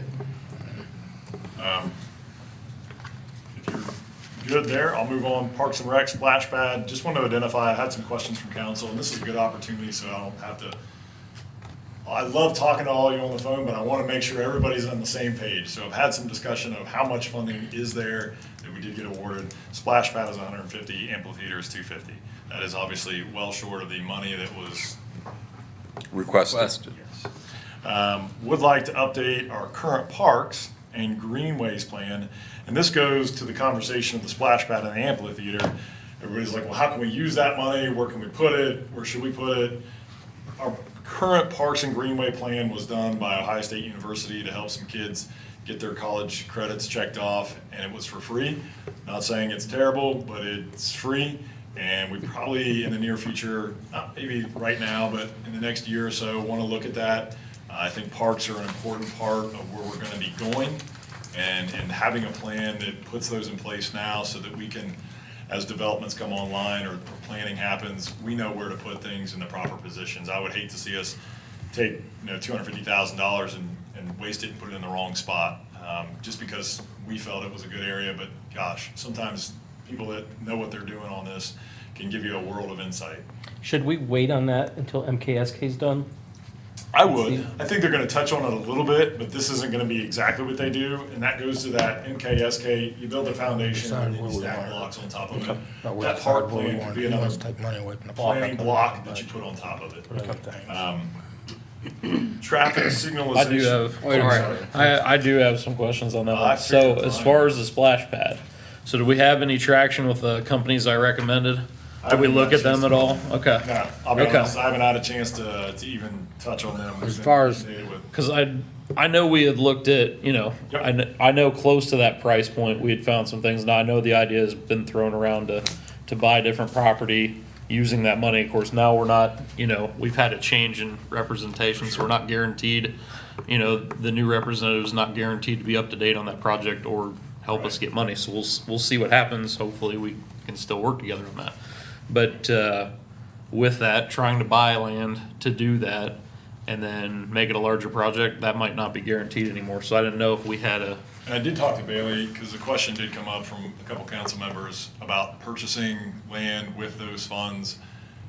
Bailey is not gonna give you a definitive, but maybe on the surface, it may not be an option because it was not put in the request that we were gonna purchase. They're these supposed to get us an answer. I asked them tonight. They're gonna check. So they're gonna check. They're gonna check on that, and Sean, I think it's been pretty well identified where we want to put the amphitheater. And that was one of my questions to them, if we could start and put the basics in for it. There's not any funding or Do we have an overall drawing for these before we start doing any basics that I'd like to they had look? Yeah, we Yeah, prepared a that basic one. design to come in for the capital Drawings. projects. Yeah, can And we- it was a slightly over $1 million project. Right. Now, Bailey and I sit and we worked on it. I mean, there's a lot of things like the trees and we can cut that back. But I think we've got enough here to go ahead, as Marvin has said, get the shell, get the platform there, and then that amphitheater can continue to grow. Is that, but We is, can spend the money as we go. I'm not saying we don't start it, I'm just saying, as a procedural standpoint, building and construction, is that the first piece that should go in? Yes, absolutely, that and the drainage of that lower area. That would be phase one, because the stadium seating cut out into the hillside, you can sit there now on your blankets or whatever, but we thought we'd have a row of stadium seating and then blankets clear up at the top, And then there was, I think we should look at it and we should talk about the procedural, what we would build, when we would build it, and how we would build in it. size, yeah. Well, looking at the plans, I mean, I looked at them, I don't know that those plans are what we'd end up doing anyway, especially the splash pad, It because was that, concept. it was beautiful. I mean, don't get me wrong, that thing's great, but I just had to have something to. I don't think we need all that. Yeah. We went way overboard on all Yeah. those plans. Well, Oh, it looks amazing. I'd be happy It to was see the it. engineer's wish list. Oh, yeah, it was, That's what I yeah, was it's gonna the say. Well, Cadillac. I mean, Yeah. something like that, we could build a cheaper version, and then where we have room to expand. I'll take you out Yeah. to show you. And I wanted to move the splash pad up to the Hannah's Park where all the playground equipment is, instead of down here to Trailhead. And I don't know if we can do it for that or not. We did talk about buying 3 additional lots up there, but those lots are gonna be available later. He wants $50,000 a piece for them. They're inside lots in the town, and we will never get another chance to buy those, if they're built upon. But that's a discussion not for tonight, but I think we should go up and look at this and see. I asked him the question about acquiring the land. So if we don't have enough to build the splash pad, we could acquire that property for the park system. Now, this was brought to the Parks and Rec before it was discussed here tonight. We need to have another conversation with Parks and Rec about Park and Rec. Just like it should go through a committee, like it went through us tonight, to discuss this stuff and then make a recommendation to council. And that's what I would appreciate from now on. And just to clarify, this was an update. You were just, I mean, I wanted just to get a Parks and Greenway plan. Hold on, so- hold on. Just to clarify, you were saying we should look into starting it, so let's have Parks and Rec say it first after the meeting, if we're gonna go that way. I'm just saying, as an overall plan, if we're gonna build some stuff in town, we like to do things where we maybe start things without fully identifying exactly if this is gonna be a 7-year project, a 3-year project, a 2-year project. If we should build X first and then we can expand it into Y. I think that we all have heads here that we could probably look at it and say, yeah, let's put this down first. This makes the most sense. Or It needs to be set up as an expandable project. Correct. because Obviously, we don't have all the money, but we also want each phase to make sense. to fit the whole phase and to be what we want it to be. Let's not try to stretch this money too far and not Yeah. have what we need. Good, all right. Last item, traffic signalization projects. Marvin, you actually talked a little bit about this, and this has to do with the Pulte development. Jack informed everybody, we've been meeting with Prime Engineering to do that. Also, I did a little background research on the Leafy Dell. I know it came up a little bit earlier, but I wanted to save it for tonight. According to the information that I have, and I will get you more information, there has been some funding identified, and don't know exactly whether it's a roundabout or a traffic signalization, but in ODOT, whenever they redo 37, has appropriated the plan to do something with this intersection. It looks to be about an 80-20 match. We found some notes back in 2018 where Jim had given a report on this. I'm not sure if that's the same one, but did reach out to ODOT and LCATS, had Bailey help with that. And it appears that there is a substantial amount of funds identified for this, and the village portion would be 20%. So just on the surface, I think they had in there like $1.3 million project. We would be responsible for ADA and then a 20% match. So we're gonna have a conversation this year. ODOT should be actually reaching out to us this year and getting us, I think, engineering or planning. I think 28,000 would be our portion of that this year. But the reason I want to bring it up is obviously we're getting close to budget, and if this is a project that we want to go down the road with, we're going to need to appropriate money next year, and probably, I think, 2025 was the target date for 37 being repaved. This just came online about Monday that I started to discover some of this stuff. I just remembered a conversation, so I asked Bailey about it, and luckily she found some of these documents, and then she reached out to Matt at the county. He's like, yeah, you guys are on the docket for this plan to take place. So get you more information on that, but that could be something really cool. I think we was on the docket for 2, wasn't we, Jack? One here on this end of 37 and one on the other end too. No, it was the other. Well, it was the other end. It was down at, That's- whether it was gonna be at Croton Road or at the Leafy Dale entrance. What year was that we was supposed to do that? 27, 25? Well, now there was an Edwards Road project that Jim discussed also, and I thought that was 27. To be clear, I only asked, I didn't know about Edwards Road, so Yeah, we can check I on it. can check with that. Yeah, because I remember Jim saying that there would be money for, that's why we had the discussion, do we do Edwards Road now as a temporary? Because we have two major culverts over there that need replaced and items like that, but I'm glad you brought that up because we've discussed that roundabout up there by Leafy Dale for quite a while. Some of the conversation came from this traffic study, and I went into Bailey's office and I said, I remember the school giving us funds for that, and it was to apply for monies. Do we have an awarded money? And she says, I don't know if we ever got awarded it. I think it So was 20. I had to reach out down to Matt at the county. Matt at the county, it's not his project, but he said, yes, there is a plan and it is instituted and you guys will be on board as far as whenever they're coming through to redo it. I think the plan was originally a light Right. with decorative stand, and then it got morphed into a roundabout, but then there was gonna be right-of-way situation. So on that plan, do we know, is it a light?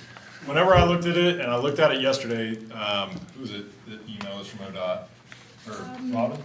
And Boyer, Ben Moyer? Boyer. So Ben gave me the email, I literally looked at it yesterday. I don't have all the details, it's gonna be something we bring to safety and service. It does look Needs like more there's money discussion. in there for right-of-way acquisition and everything else. Okay. So, yeah, it looks like it's a project that. Because the roundabout was gonna require right-of-way acquisition. It looks like it's a go. I mean, as far as, when we reached out, he said, yep, somebody's gonna be contacting you this year. As far as we know, we're on board with doing this. So that must have been something that was in play previously, and we're gonna get on it, so. In conjunction with that, something we forgot to cover from safety and service when he was talking about traffic studies is we are asking Sean, maybe Bailey if she has enough time before, I don't know, to come up with some verbiage for our code to put in traffic studies for new neighborhoods or businesses. Required, so we Required, not a we don't request. run into these problems that we've run into in the past where maybe we ask for something, we don't get it, or just that we have it going forward. And it'll be for anything that would impact enough. So it'd be neighborhoods, it'd be something like apartments or housing complexes or large businesses that have a lot of employees or truck traffic. That's part of our larger conversation in planning and zoning as far as the overall general flow of how these things work out when they come in and what's required of them. So we can talk about that in zoning. Get some drafts put together for you. Last one, I didn't have it on here, aggregation meeting, just got an email from the county. I'm sure you all are aware of the aggregation, so I'm not gonna bore you with it, but we are required to have so many meetings. Thank goodness, we are not. The county is having those on our behalf. Email that to Teresa, she'll get that out to the appropriate people and post it. And then our due diligence is covered and we've done our part to notify the public. Yeah, I signed all that the other day. Yep, so they're having a public meeting, for anybody that wants to have interest in it, that is the public meeting, it's being down at the county building in the lower level, and you have to post these procedurally, and we have to do it on our behalf, so. If you have questions on the aggregation, I went to the meeting, I can give you a boring list of information. What's it about? Aggravation? Aggravation, yes. No, it's The electric aggregation. It's not a bad thing. So we, I believe council, before I was here, voted to opt in to this aggregation plan from a county perspective that they put together. And the thought process with that is purchasing power of being able to buy energy. Okay, if you'd have said that, I don't know what you're Yeah. talking about. Yeah, Tim Bub. Yeah, it was on the ballot and it passed. Yeah, it passed, There you go. okay. So that meeting You is, young bucks wanna use all these acronyms and stuff, but we don't know if you just flat out tell us we're trying to get stuff cheaper. I'll CC you on it and it'll be Okay. TBD for you. Thank you. No problem. All right, that's all I have. Any other questions, feel free to ask. Anything else for Sean? Okay, moving on. Legislation. First up is Resolution 2022-26, and it's to reappoint Susan Soriano to the park, the joint Rec Board. There's no parks in this. They renamed it after. Oh, they its did? name, They did? yeah. Okay, well, It's the Greater Johnstown Park and Recreation District Board. okay, whatever. Anyhow, we need to have I need somebody to propose, we'll introduce this thing, we're gonna have a public hearing and a vote. And Susan has done a good job, I understand, and so we're anxious to have her term has run out, she was only on for less than a year, and this would reappoint her. I'll move. Marvin's moved, is I'll there a second? I'll second. Okay, we're gonna have to have a public hearing, so I'm gonna open it to public comment. Anybody wants to comment, they may. If not, I will close the public hearing and discussion amongst council. Anybody have any questions or Do we know concern? why they renamed it the name they did? I have no idea. They- Would I was love to actually- hear that. I was actually at the meetings at the beginning, remember when they got started, and they had a lot of discussion about it. I think they wanted something that encompassed more of the whole area, not just, I don't know. To show their The independence. Greater Johnstown, I think they didn't like the word, there was something with the joint thing they didn't like, I don't know. They had a lot of discussion about it. Joint district. They don't like to be called a joint. They have nothing to do with park. Yeah, but they have nothing, that's the problem, is they have nothing to do with parks. And, They renamed themselves, I will say that. They're quite the group, weren't they? so, anyhow, is there any other discussion on reappointing Susan? No. Teresa, you want to call the roll? Marvin Block, Yes. Mayor Dutcher, Yes. Doug Planner, Yeah. Karen Hendren. Yes. Doug Barnard, Yes. Tom Merriman. Okay, the resolution is agreed to. Yes. I'm sorry. I wondered. I didn't hear John, so I kind of paused on you. Make sure you get Ryan, because he's supposed to buy the pizza tonight. Okay, next up is resolution 2022-27, a resolution to appoint a member to the Johnstown Community Improvement Corporation. We have a vacancy, and this would appoint Kristen Hurst to that vacancy. And tonight, we're gonna do introduction, public hearing, and a vote.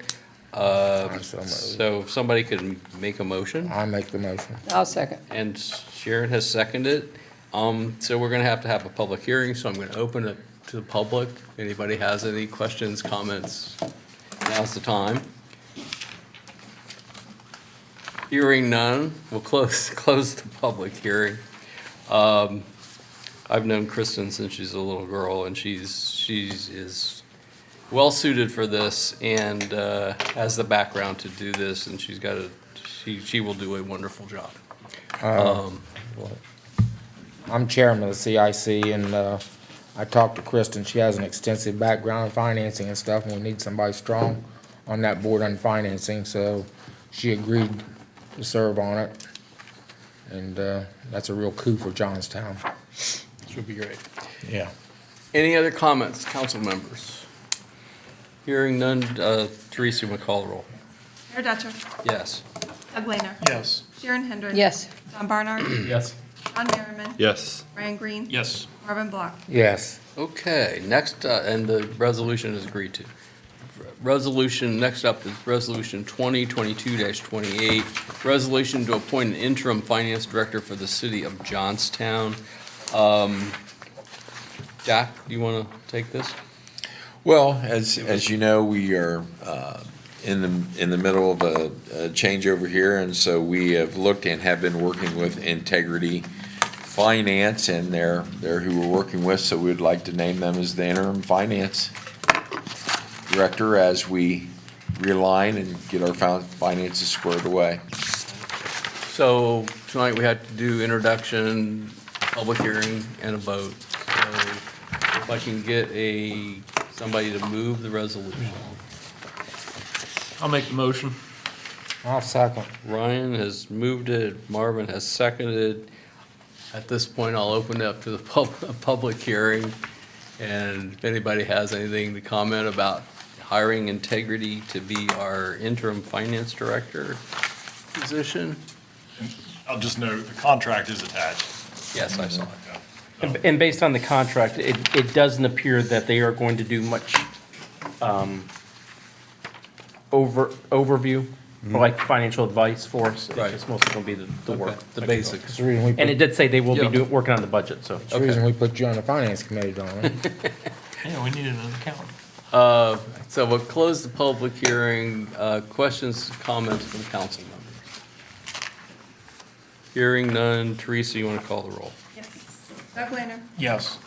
Sharon Hendren. Yes. John Barnard. Yes. John Merriman. Yes. Brian Green. Yes. Marvin Block. Yes. Mayor Dutcher. Yes. Okay, resolutions agreed to. Next up is ordinance 15-2022, an ordinance amending ordinance 47-21, the annual appropriation ordinance of the city of Johnstown to approve necessary changes of appropriations and declaring an emergency.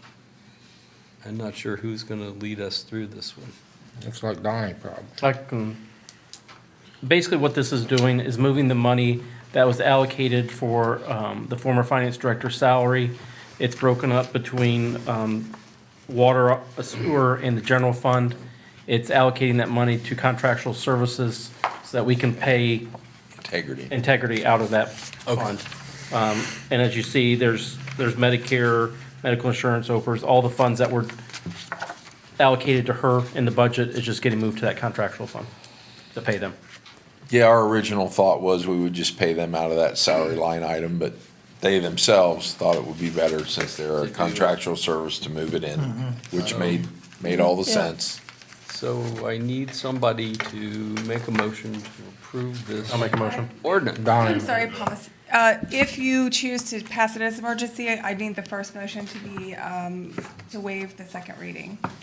I make a motion that we waive the first reading of this. The second reading. Second reading. Gonna waive the second reading. Yes. Waive the second, sorry. I'll second. Thank you. There you go. Been moved and seconded. Do you want to call the roll on that? Sharon Hendren. Yes. John Barnard. Yes. John Merriman. Yes. Brian Green. Yes. Marvin Block. Yes. Mayor Dutcher. Yes.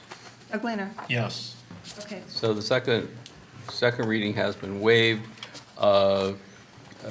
We'll have to have a public hearing, so I'll open a public hearing.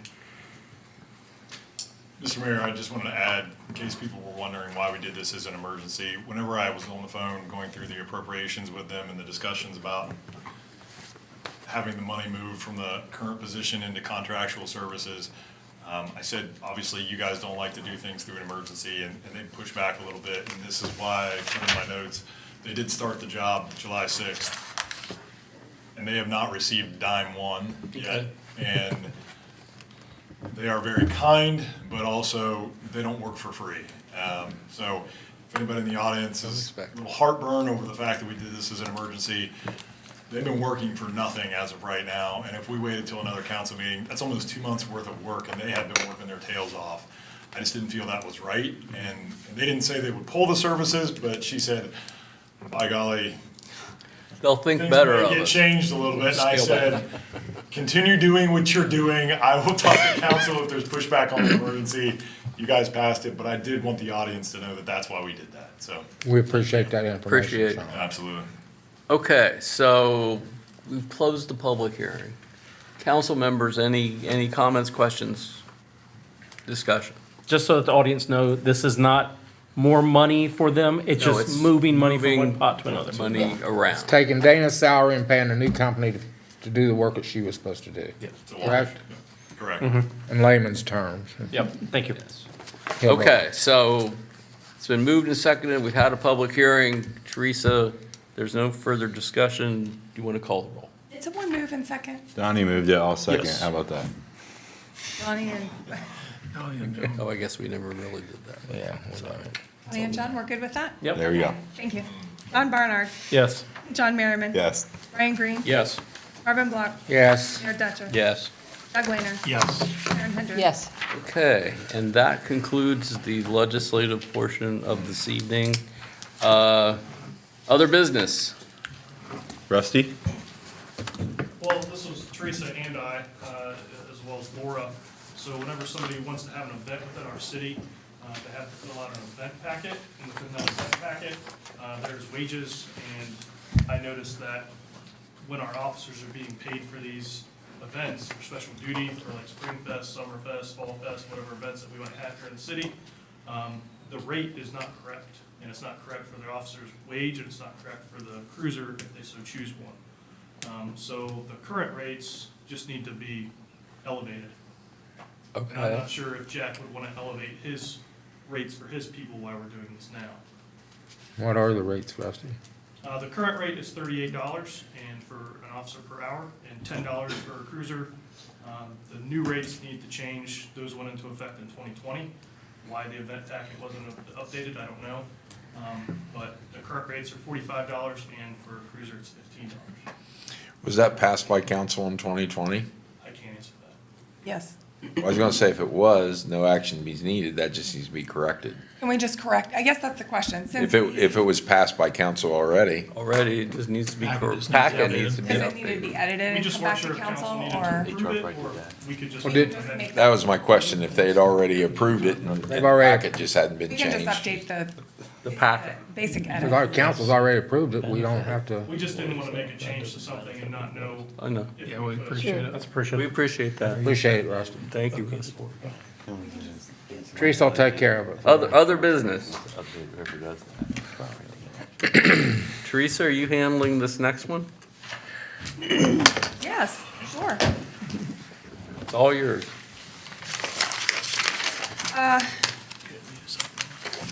Our city charter, the Board of Elections received enough signatures for the recall petition for both Councilman Block and Mayor Dutcher.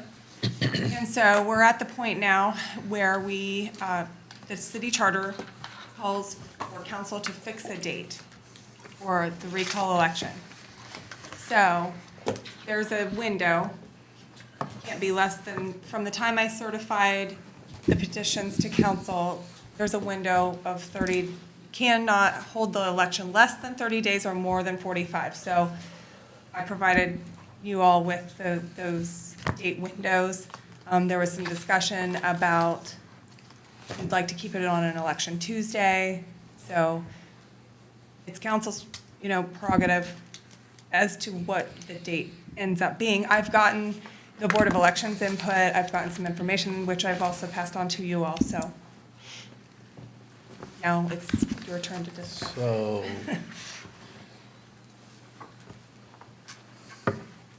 I'll put in my 2 cents, is I think we need to have some time to put our campaign together and to get it out to the citizenry. And so I would like that date to be the Tuesday after Labor Day, And move the council meeting and move the council meeting to Wednesday. and who meets before that?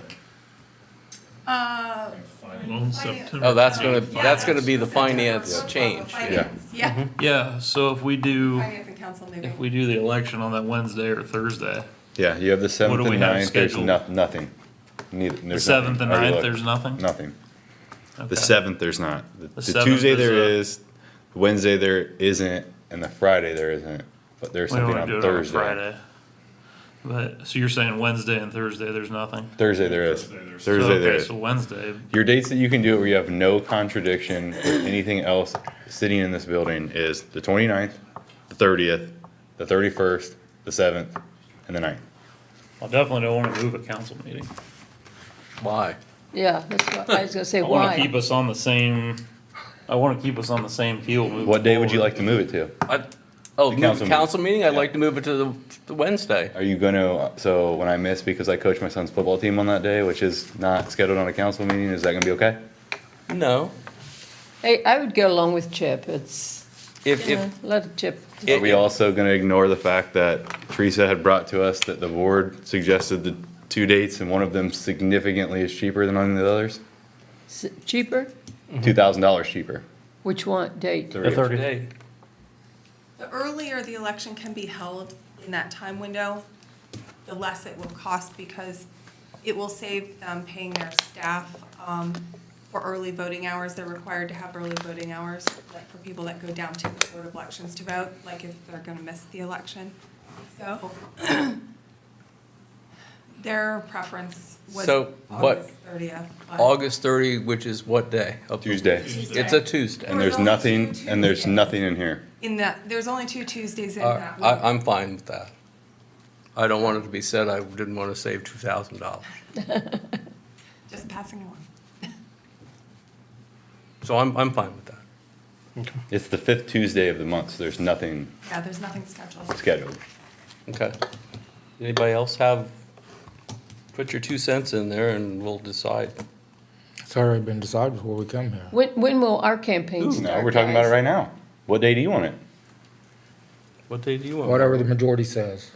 Well, you're part of the discussion party. What day? I'm not discussing it. I'm done with the discussion. You guys, the majority rules and I'll go with it.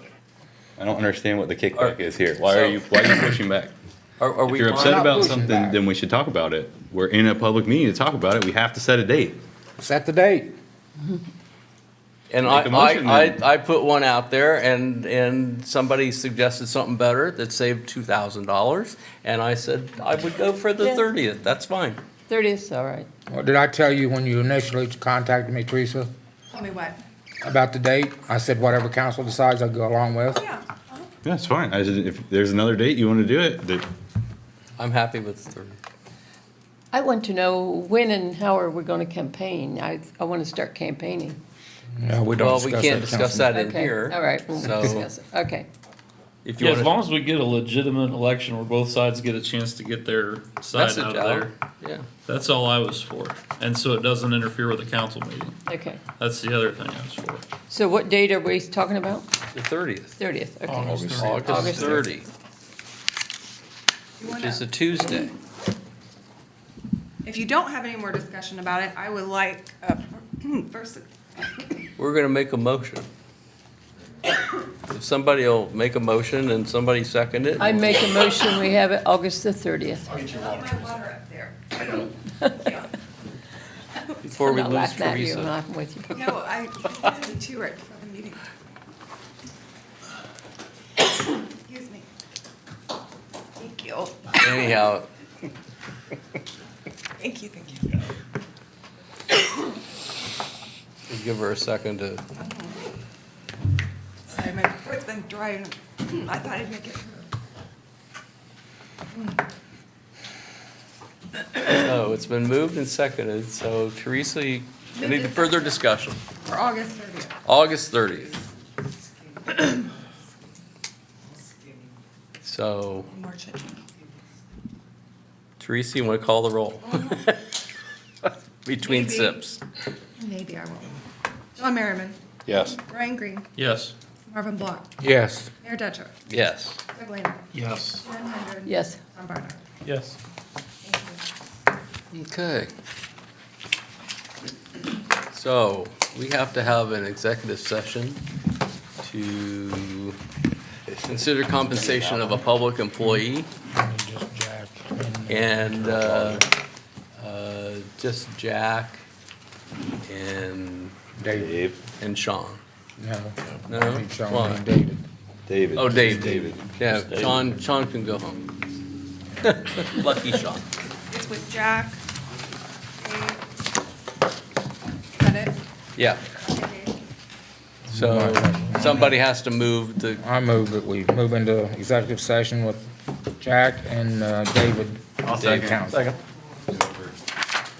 been moved and seconded. Yes. Teresa, We might have legislation. to Marvin pass on. Block, Yes. Mayor Dutcher, yes. Doug Lehner. Yes. Aaron Hendren. Yes. Tom Barnard. Yes. John And, Merriman. and we don't anticipate any further Well, business. We might have.